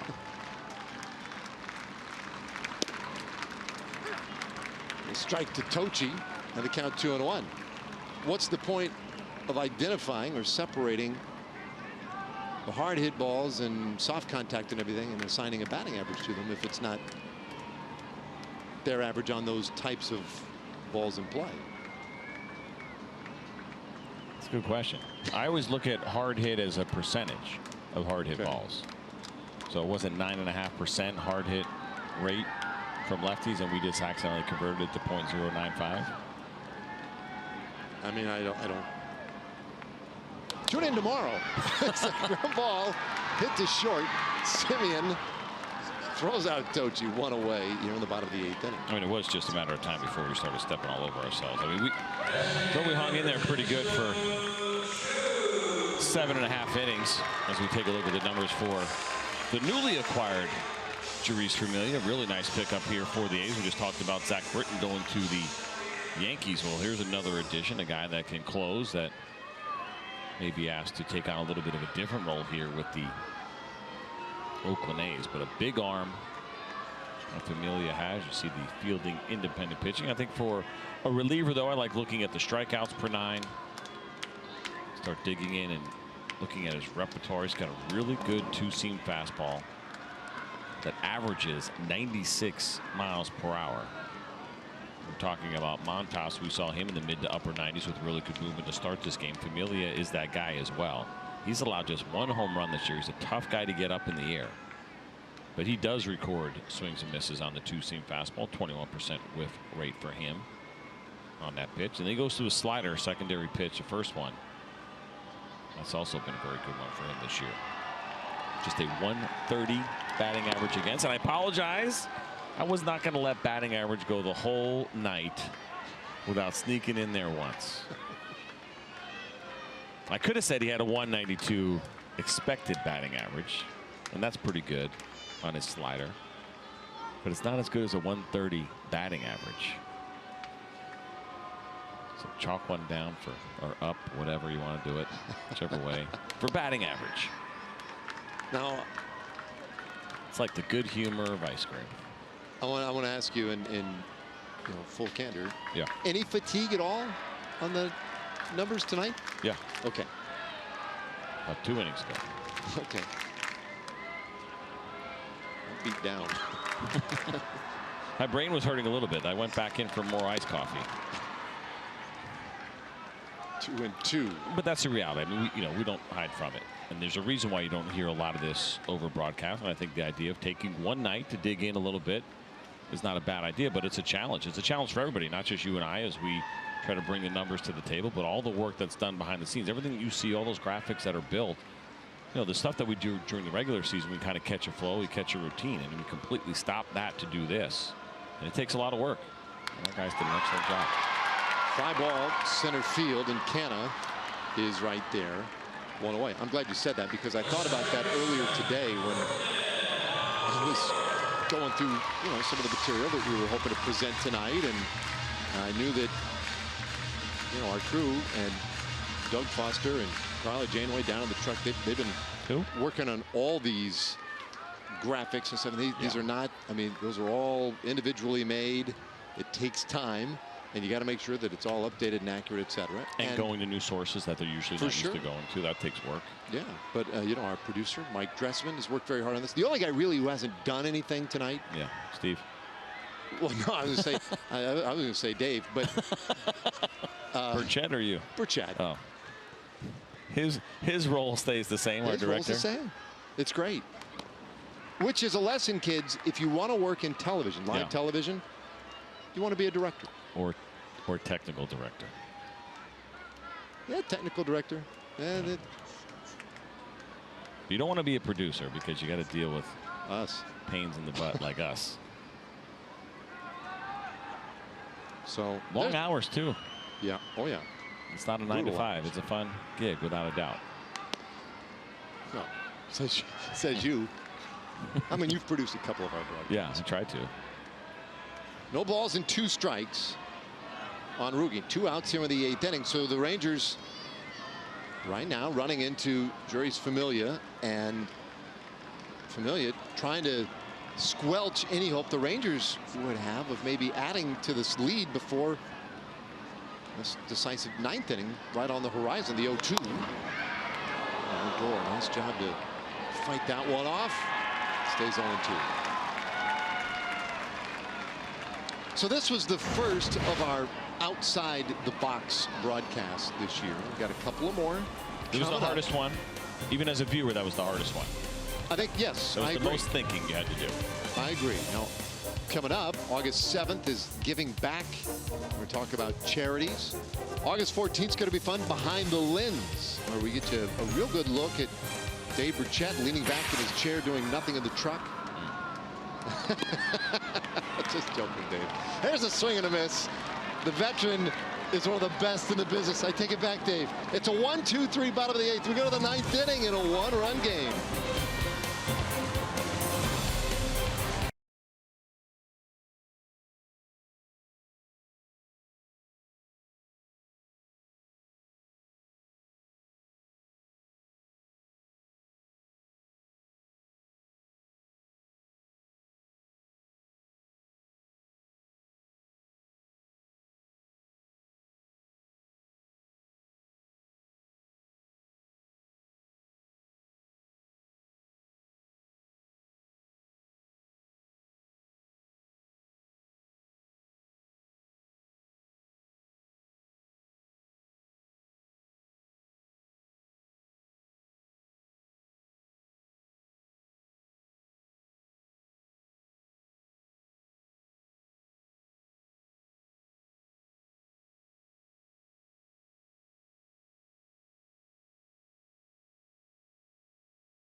For the Rangers to this point, nonetheless, they are still just 3 outs away from what would be a nice bounce-back win against the A's. Hi there, Dana Larson, Mike Bassick, Tom Grieve. We'll have the post-game show, Rangers Live, coming up right after the game. Tom, what's on your rundown? I think on my rundown, Dana, I'm going to talk about Willie Calhoun. About 3.5 hours ago in the 5th inning, he hit a home run and gave the Rangers a 3-2 lead. I'm going to talk about that. That's right, he did. Good. What about you, Mike? We're looking for Kella to get the save. Oh, boy. Well, it's not going to happen because Biscotti is just homer to center field. And we are tied at 10. First pitch of the inning. Wow, this is something else. Oakland has made a habit of these kind of games this year.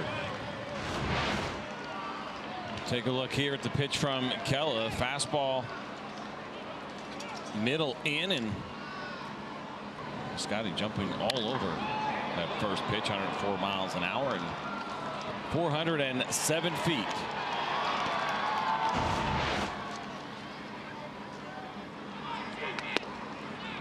Well, that's the first blown save of the year for Keone Kella. And you got to go back to May 2nd of last year in Houston. The last time he failed to convert a save opportunity. Big swing and a miss. It's 0-2 on Chapman. And no doubt this was his biggest challenge, right? He comes in with the bases loaded with 1 out in the 8th inning. I talked about how he'd only thrown more than 1 inning all year. It was a 2-inning stint that he had back in May. That was a tough spot to be in. So the pitch count now up to 20.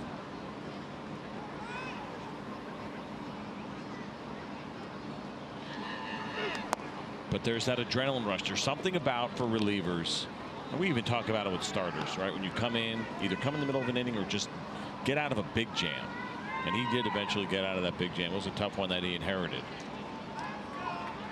And then there's adrenaline rush, and there's that little bit of a letdown. And in between the inning, you're cognizant of it. And you try to be careful,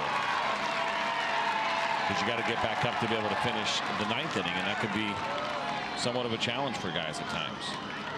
He strikes out Chapman, 1 away.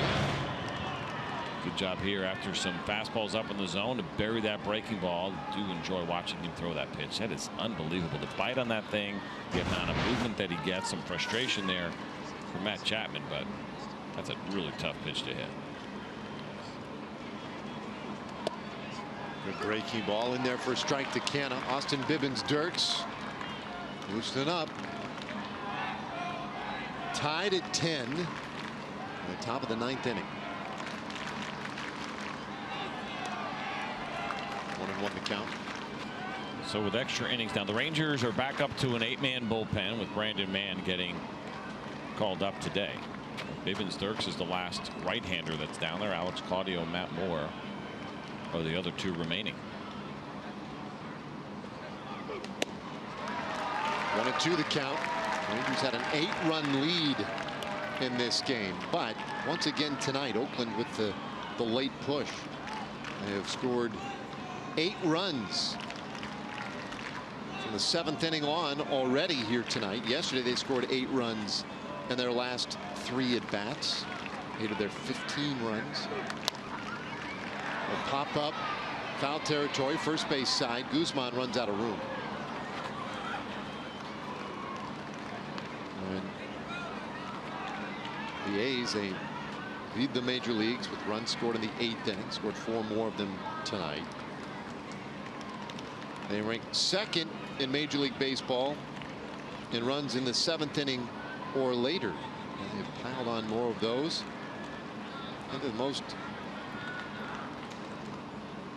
wins and coming from behind after 7 innings with 8 of them this year. Well, now it just missed. 2 balls, 2 strikes to Canna.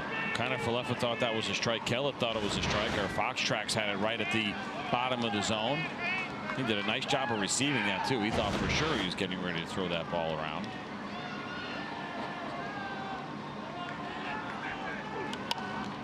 This ball looked foul. We'll do it again.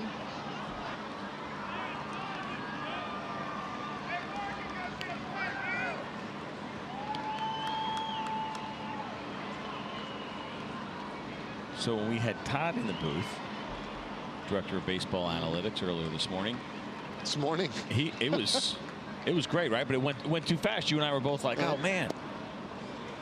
We should have had him come later in the game if we knew it was going to slow down a little bit, that pace.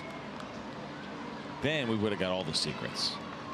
Really would have been able to break him down a little bit. I think we could have broken him down eventually. I just want the code to the lair. I heard those guys get after it at the end of the day pretty good.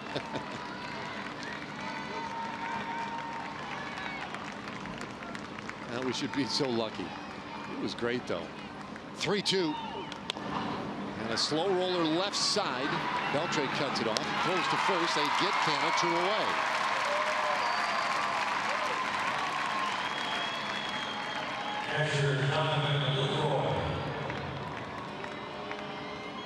You and I, we told this story before, but you and I, when we were in Los Angeles, kind of accidentally stumbled into the Dodgers analytics lair.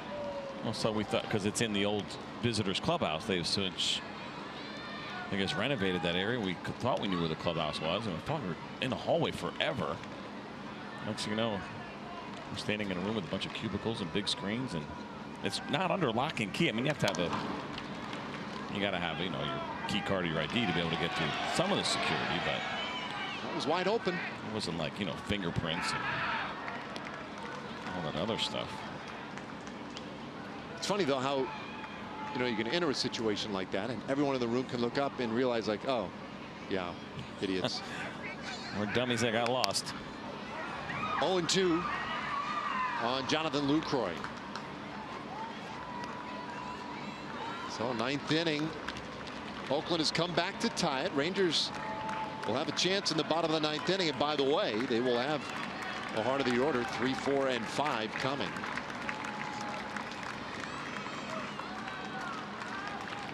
Oh, 2 pitch, and it's off the plate.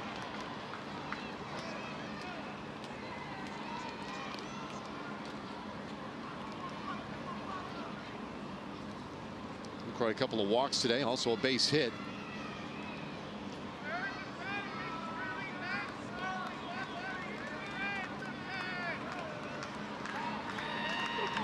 Keller with a breaking ball. That one fouled away. So Keone asked to stretch himself beyond the usual tonight and to get the final 2 outs in the 8th inning.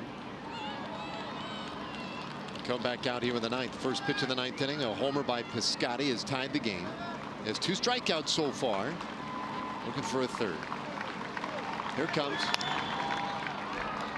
Roy fights him off again. And this is the most pitches he has thrown all year. 29 was the previous season high. That was back on May 1st against the Indians. You see now pitch number 36 coming next for Kella.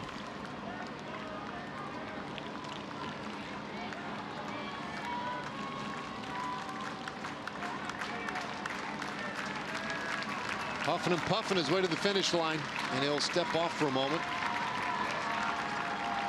Field back, outfield shaded toward right field. Obviously, don't feel like Lucroy can get around on something in the air.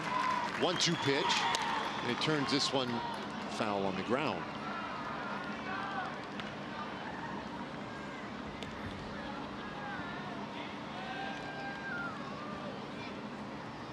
.20 combined runs, 18 hits, 4 errors, 12 stranded runners between these two teams.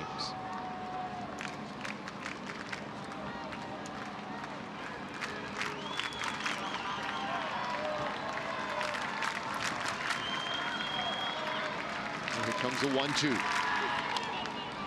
Another foul ball. Jonathan Lucroy is very tough with 2 strikes. You're obviously seeing it here against a really good strikeout pitcher in Kella, and that's been the approach for him. Rangers fans saw it last year and the year before, where he's short to the ball, trying to put it in play, not trying to get too big with 2 strikes. That's been an area in which he has been very good. Now you've seen the power come down from him for him recently. And part of it is the approach with 2 strikes. Very opposite of what we see around the game. A lot of guys get big regardless of count, but Lucroy, not that kind of hitter. Down low, and it is 2-2.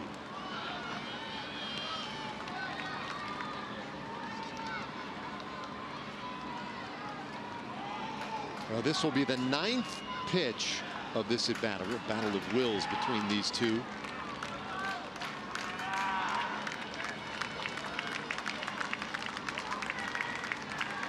Kelly's 2-2.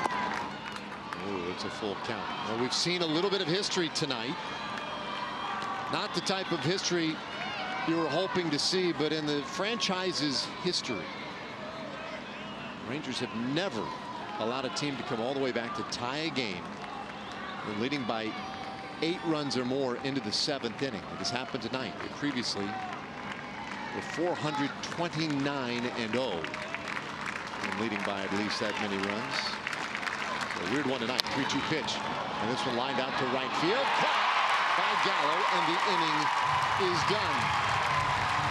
Well, last chance for, maybe the last chance for the Rangers. They could win it here. Elvis Andrus will lead it off. Then Adrian Beltre and Big Joey Gallo. Last of the ninth, tied at 10.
To 10 as we go to the bottom of the 9th inning. Now we'll take it back to the 6th inning for Elvis Andrus when he had this big home run here. A grand slam, first of his career. And a nice moment for Elvis, as we thought at the time we felt like it might have put the game out of reach, but the A's were able to climb back in this one, and so it is tied right now. And I wonder how many times through 8.5 innings that we've seen both teams have the same line of 10 runs, 9 hits, and 2 errors. Yeah, that was kind of interesting, right? The symmetry in this one. Well, Familia was very good in the 8th inning. Andrus certainly disagrees with that last call by Ben May. Ooh, that's a look of absolute shock.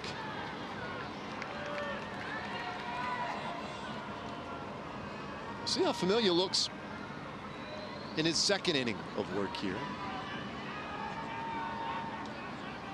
0-2 the count.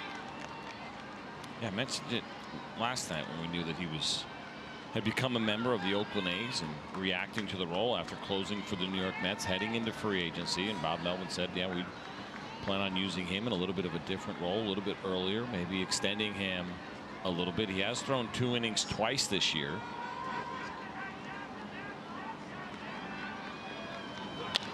Ground ball, third base foul. One of those times was just 2 days ago on July 22nd. As a member of the Oakland A's. He also did it when he was pitching for the Mets back in May.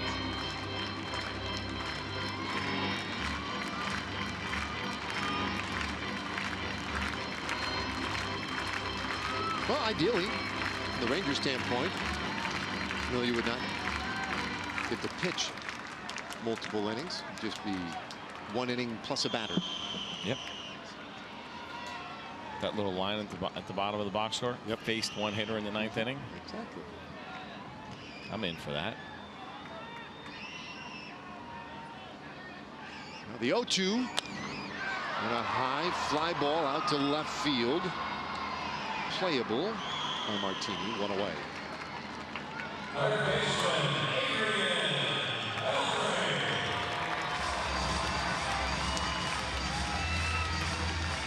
So here's Adrian Beltre. 0 for 3 with a sac fly. Some of those weighted metrics for Adrian. The BABIP very high at 342. A little Woba action for you, and that weighted runs created plus at 97. Fastball from Familia. A little bit in.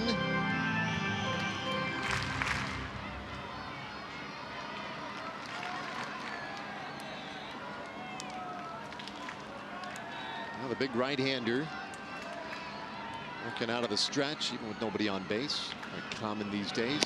Breaking ball swung on and missed. What's going on with Lucroy's? Oh, okay. It's the camouflage.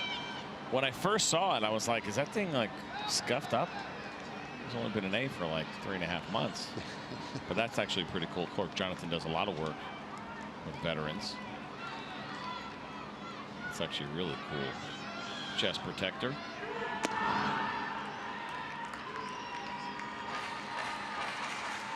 Two balls and a strike.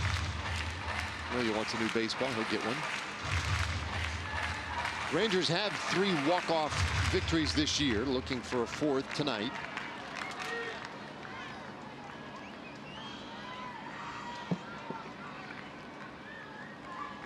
Led earlier 10-2. This ball hit well out to left field, but Martini positioned well. And the line out is the 2nd out of the inning. A tough break for Adrian. He smoked that baseball.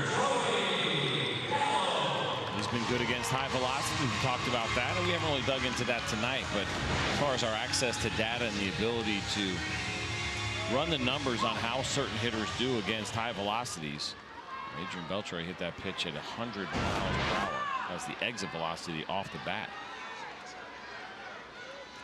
on a 97-mile-an-hour pitch. I'd say he barreled that one. We'll give it a barrel. This guy's barreled his fair share. Louis Gallo.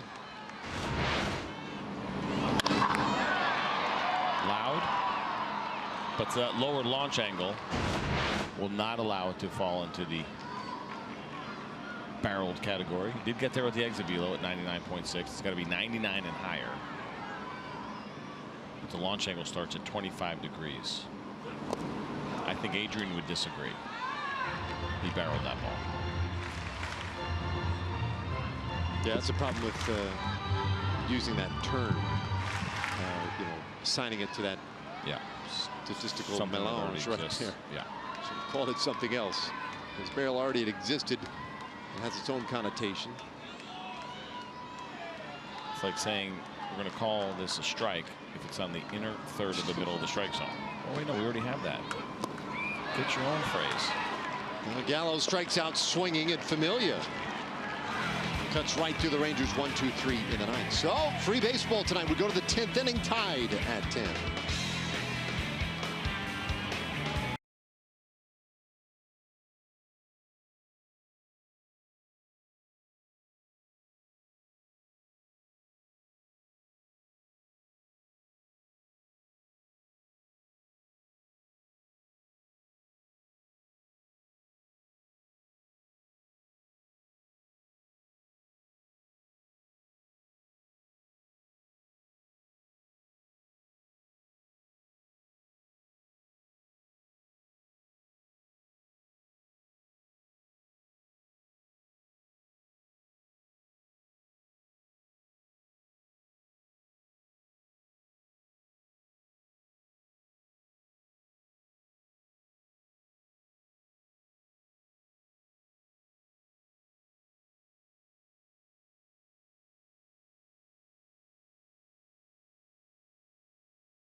up on the board.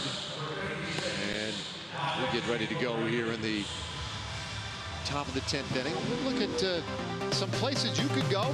Look, if any of this stuff has caught your interest, these are some of the great websites out there.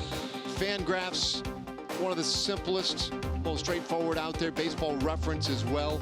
BrooksBaseball.net, really compelling information. Baseball Prospectus, one of my favorites. Good writing on there, really thoughtful stuff. And if you like the StatCat stuff, up top, baseballsavant.mlb.com is where you can find and sort through all of that information. So they all bring a little bit of something different, but it's all interesting on various levels to folks. And I encourage you, if you want to look into it just a little bit more, give it a shot. Those are some good places to go. And all of them, with the exception of Inside Edge, offer some level of free content. Some of them are completely free. Baseball Savant does not offer any kind of subscription service. They offer an incredible amount of information. I mentioned when I first went on that website, I was so overwhelmed, I backed away, came back a few months later and tried it again, and eventually it's become now a really trusted source for me. They do excellent work. And Fangraphs offers a lot of free information. They also offer a chance at a subscription, very inexpensive. There are incredible resources, but we also mentioned how the stat of WAR will be different on Fangraphs than it will be on Baseball Reference. Austin Bibbins-Dirks out to pitch here in the 10th inning. Falls behind 2-1. So ABD had that outing on Saturday where he really had to wear it a little bit. Stayed in there, did a nice job of saving the bullpen, but in the process let up some runs on it was a really hot night. It was 11 runs when it was all said and done. A lot of pitches for Austin as well. But he knew what that outing was all about, and certainly organization certainly had a great appreciation for what he did that night as well. I mean, you talk about being the ultimate team player. Threw 87 pitches in that outing. He went 4 innings, 13 hits, 11 runs.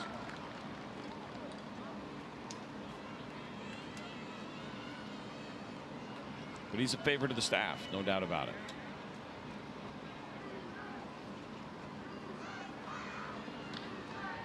It's 2-2 to Simeon, and a swing and a miss. Strike 3.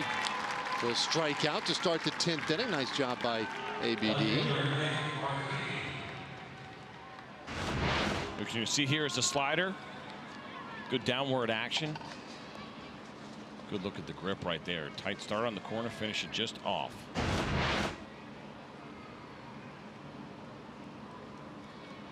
Well, that's the way to get things going here. Now Martini, and he takes one for a strike.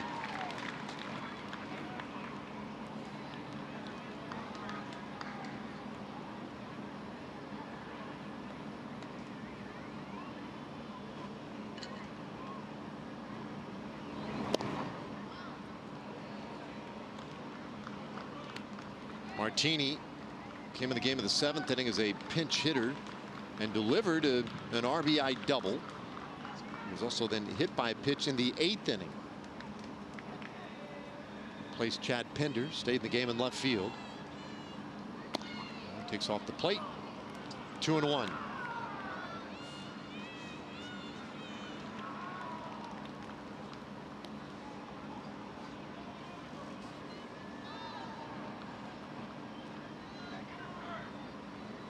We had a crowd tonight, 18,249 on this Tuesday night. As Martini lines one out into left field. That's a base hit. So the A's have a base runner in the 10th inning. It's gotten later and later. There's been a handful of folks who've had to maybe head home. So it's going to be a sparser group that can brag about seeing the wow conclusion of this one tonight. Here's Jed Lowry.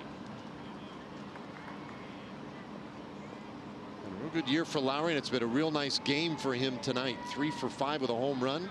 Also had a 2-run single in that big 8th inning. takes off the plate.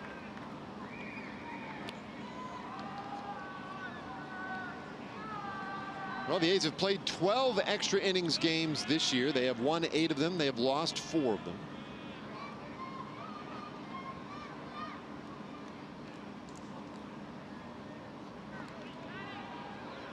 Decent pickoff move, but Martini back in there. The Rangers have played 10 extra innings games. Rangers are 6-4 in extras.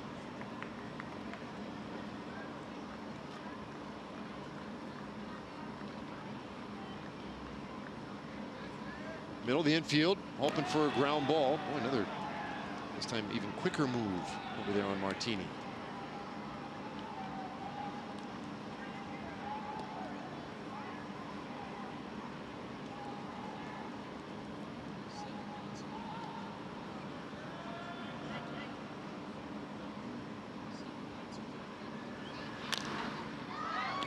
Fouled away. That'll leave the count at 1-1. Sparse crowd gives you a decent chance to get yourself a foul ball. The race will be on. That is so exciting. Worth the wait. Where else can you get a random high five? Outside of a baseball game, maybe a football game. Can't do that on the street. It doesn't go over well. A lot of times people will leave you hanging. You try to go random high five when you're waiting across the street. Yeah. You get some sideways looks. Especially the glove five. Yeah.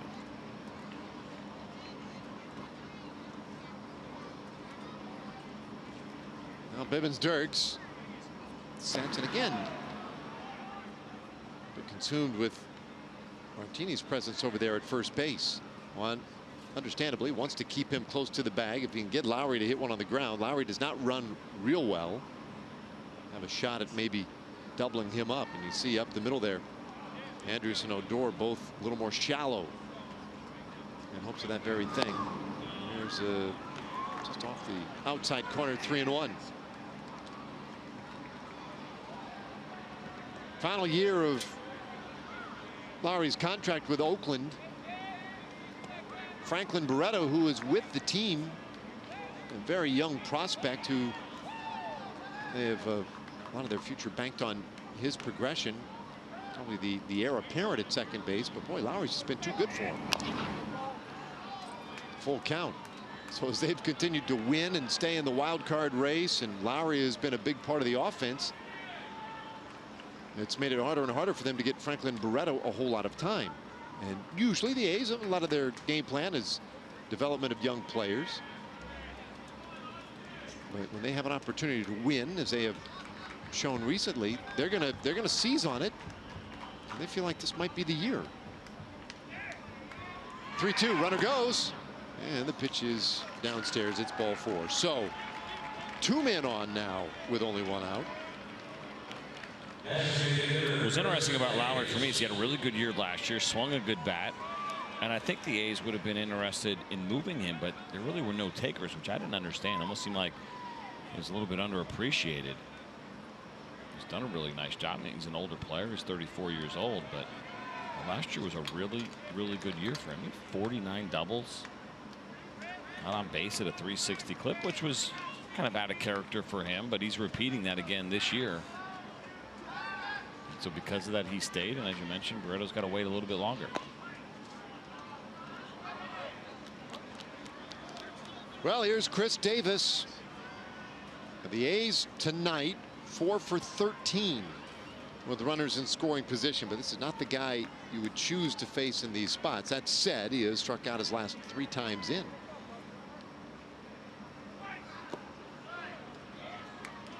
And here though, 2-0.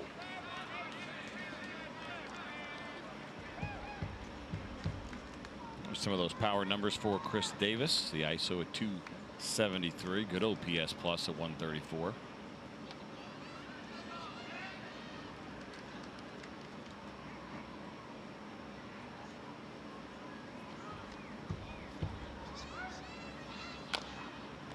Chopper foul, 2-1.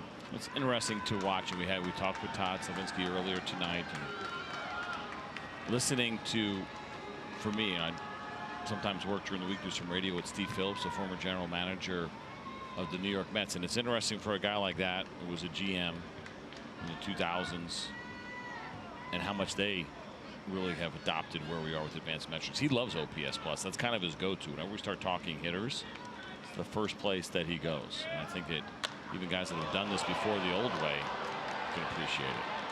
Well, high fly ball deep out there to left field, and that one is gone. And Chris Davis, he has done it again to the Rangers. A 3-run homer in the 10th inning. Oh, man. At one point, it was a 10-2 Rangers lead going into the 7th, and now suddenly Oakland on top, 13-10. I thought this was a pop-up when he hit it. I did too. There's the changeup grip. Ball stayed elevated for ABD, trying to get that changeup down. And Chris Davis is really strong. Now, guys in that dugout reactive. I thought he got under this thing, but it just kept carrying. A couple of rows deep, but that's all it took.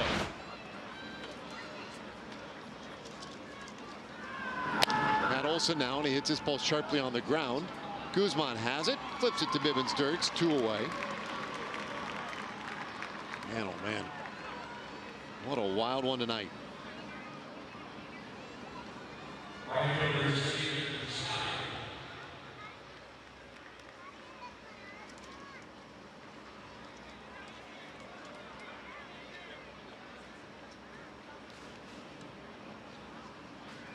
Stephen Piscotty, he hit the home run on the first pitch of the 9th inning to tie the game.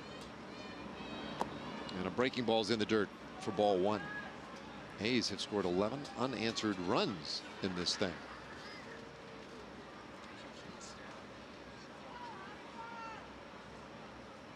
Scored 2 runs in the first 6 innings. And they have just piled on since then. A high fly ball, shallow center. Tochi is there. And now to the bottom of the 10th inning. Rangers need a rally. Ronald Guzman hopes to start it off. It'll be Isaiah Kiner-Falefa and Ryan Rua.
Shot here at the bottom of the 10th inning.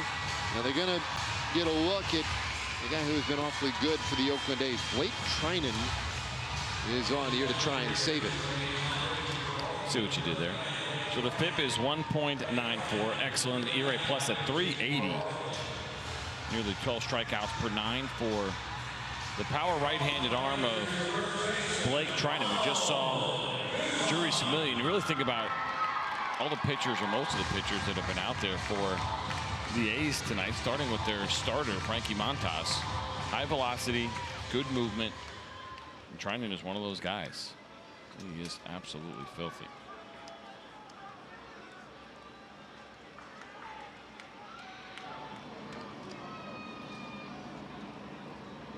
So here we go. Guzman hitless so far tonight, 0 for 4 with a couple of strikeouts. Hayes very consistently shifting on Rangers left-handed hitters tonight. And they set up with 3 infielders over on that right side.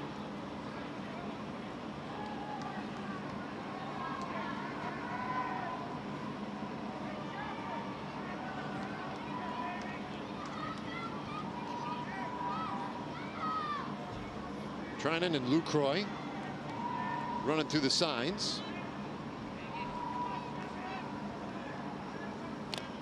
Whoa! Ooh. That one got a piece of our plate umpire, Ben May. Tipped right off the glove and into his hand. Ouch. That had to sting a little bit. Let's take a look here. Off the glove of Jonathan Lucroy. Oh, right on top of his thumb.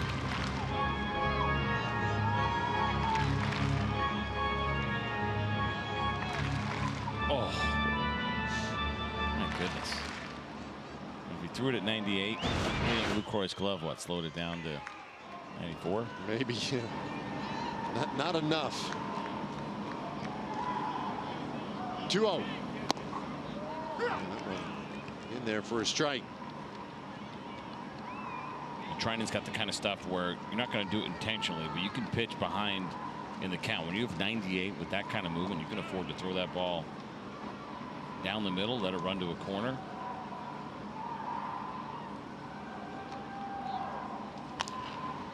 That one bounced foul, evens the count at 2-2. So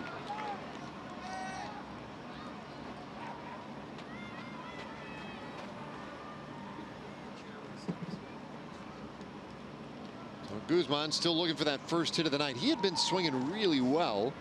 Lately, it's slowed down for him. It's 4 for his last 29 now.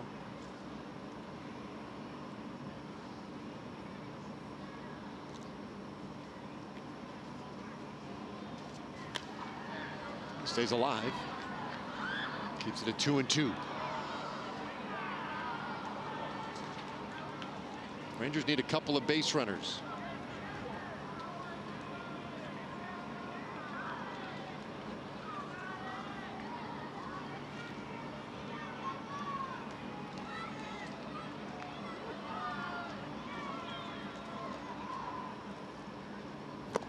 Guzman couldn't get a piece of that one, so he strikes out one away here in the 10th inning.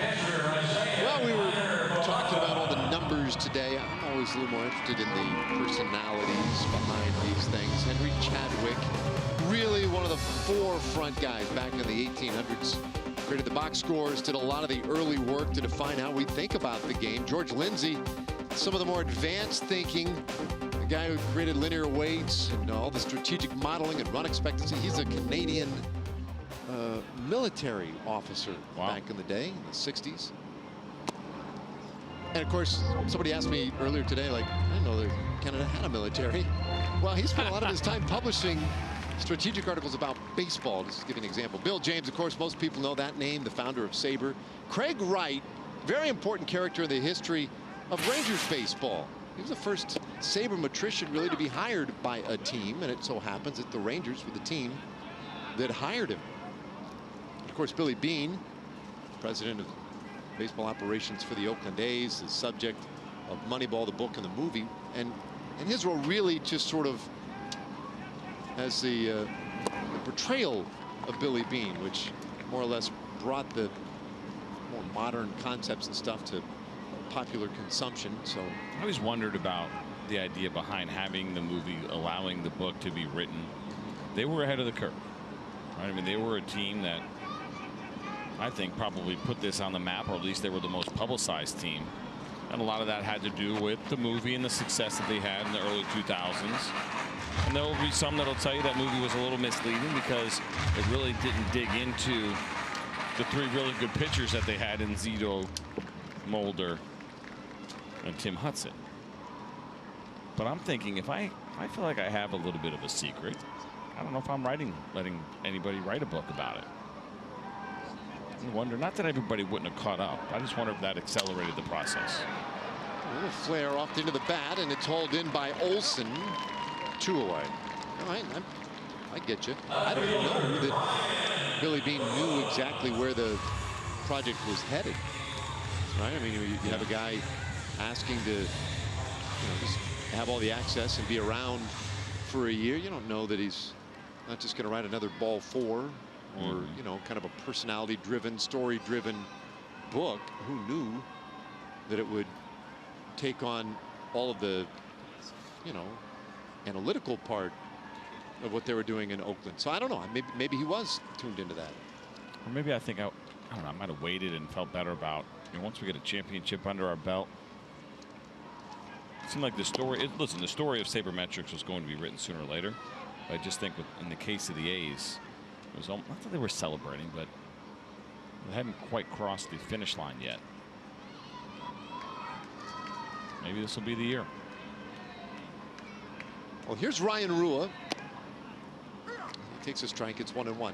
Part of what came out of that whole Moneyball thing, there was a lot, was this idea that basically the postseason was a roll of the dice, right? 162 games. Yeah, I could play a lot of odds and numbers and pretty much have an idea of how many games we'll win. But you put me in a 5 or 7 game series, and there's a little bit of random luck that's going to dictate how that goes. And in a way, I guess it's taken some pressure off in the postseason. The people that put teams together are like, I don't know. What we can do is put ourselves in a position to get to the postseason. Winning it, kind of random. 1-2 pitch. Bounced up the middle. Handled by Lowry. The A's have come all the way back from a 10-2 deficit. They score 11 unanswered runs and steal one in extra innings tonight. 13-10. The final score, and this is a frustrating one for the Rangers to have to think about tonight. Well, Dana Larson, Tom Grieve, and Mike Bassick back in the studios, and hopefully have a little more to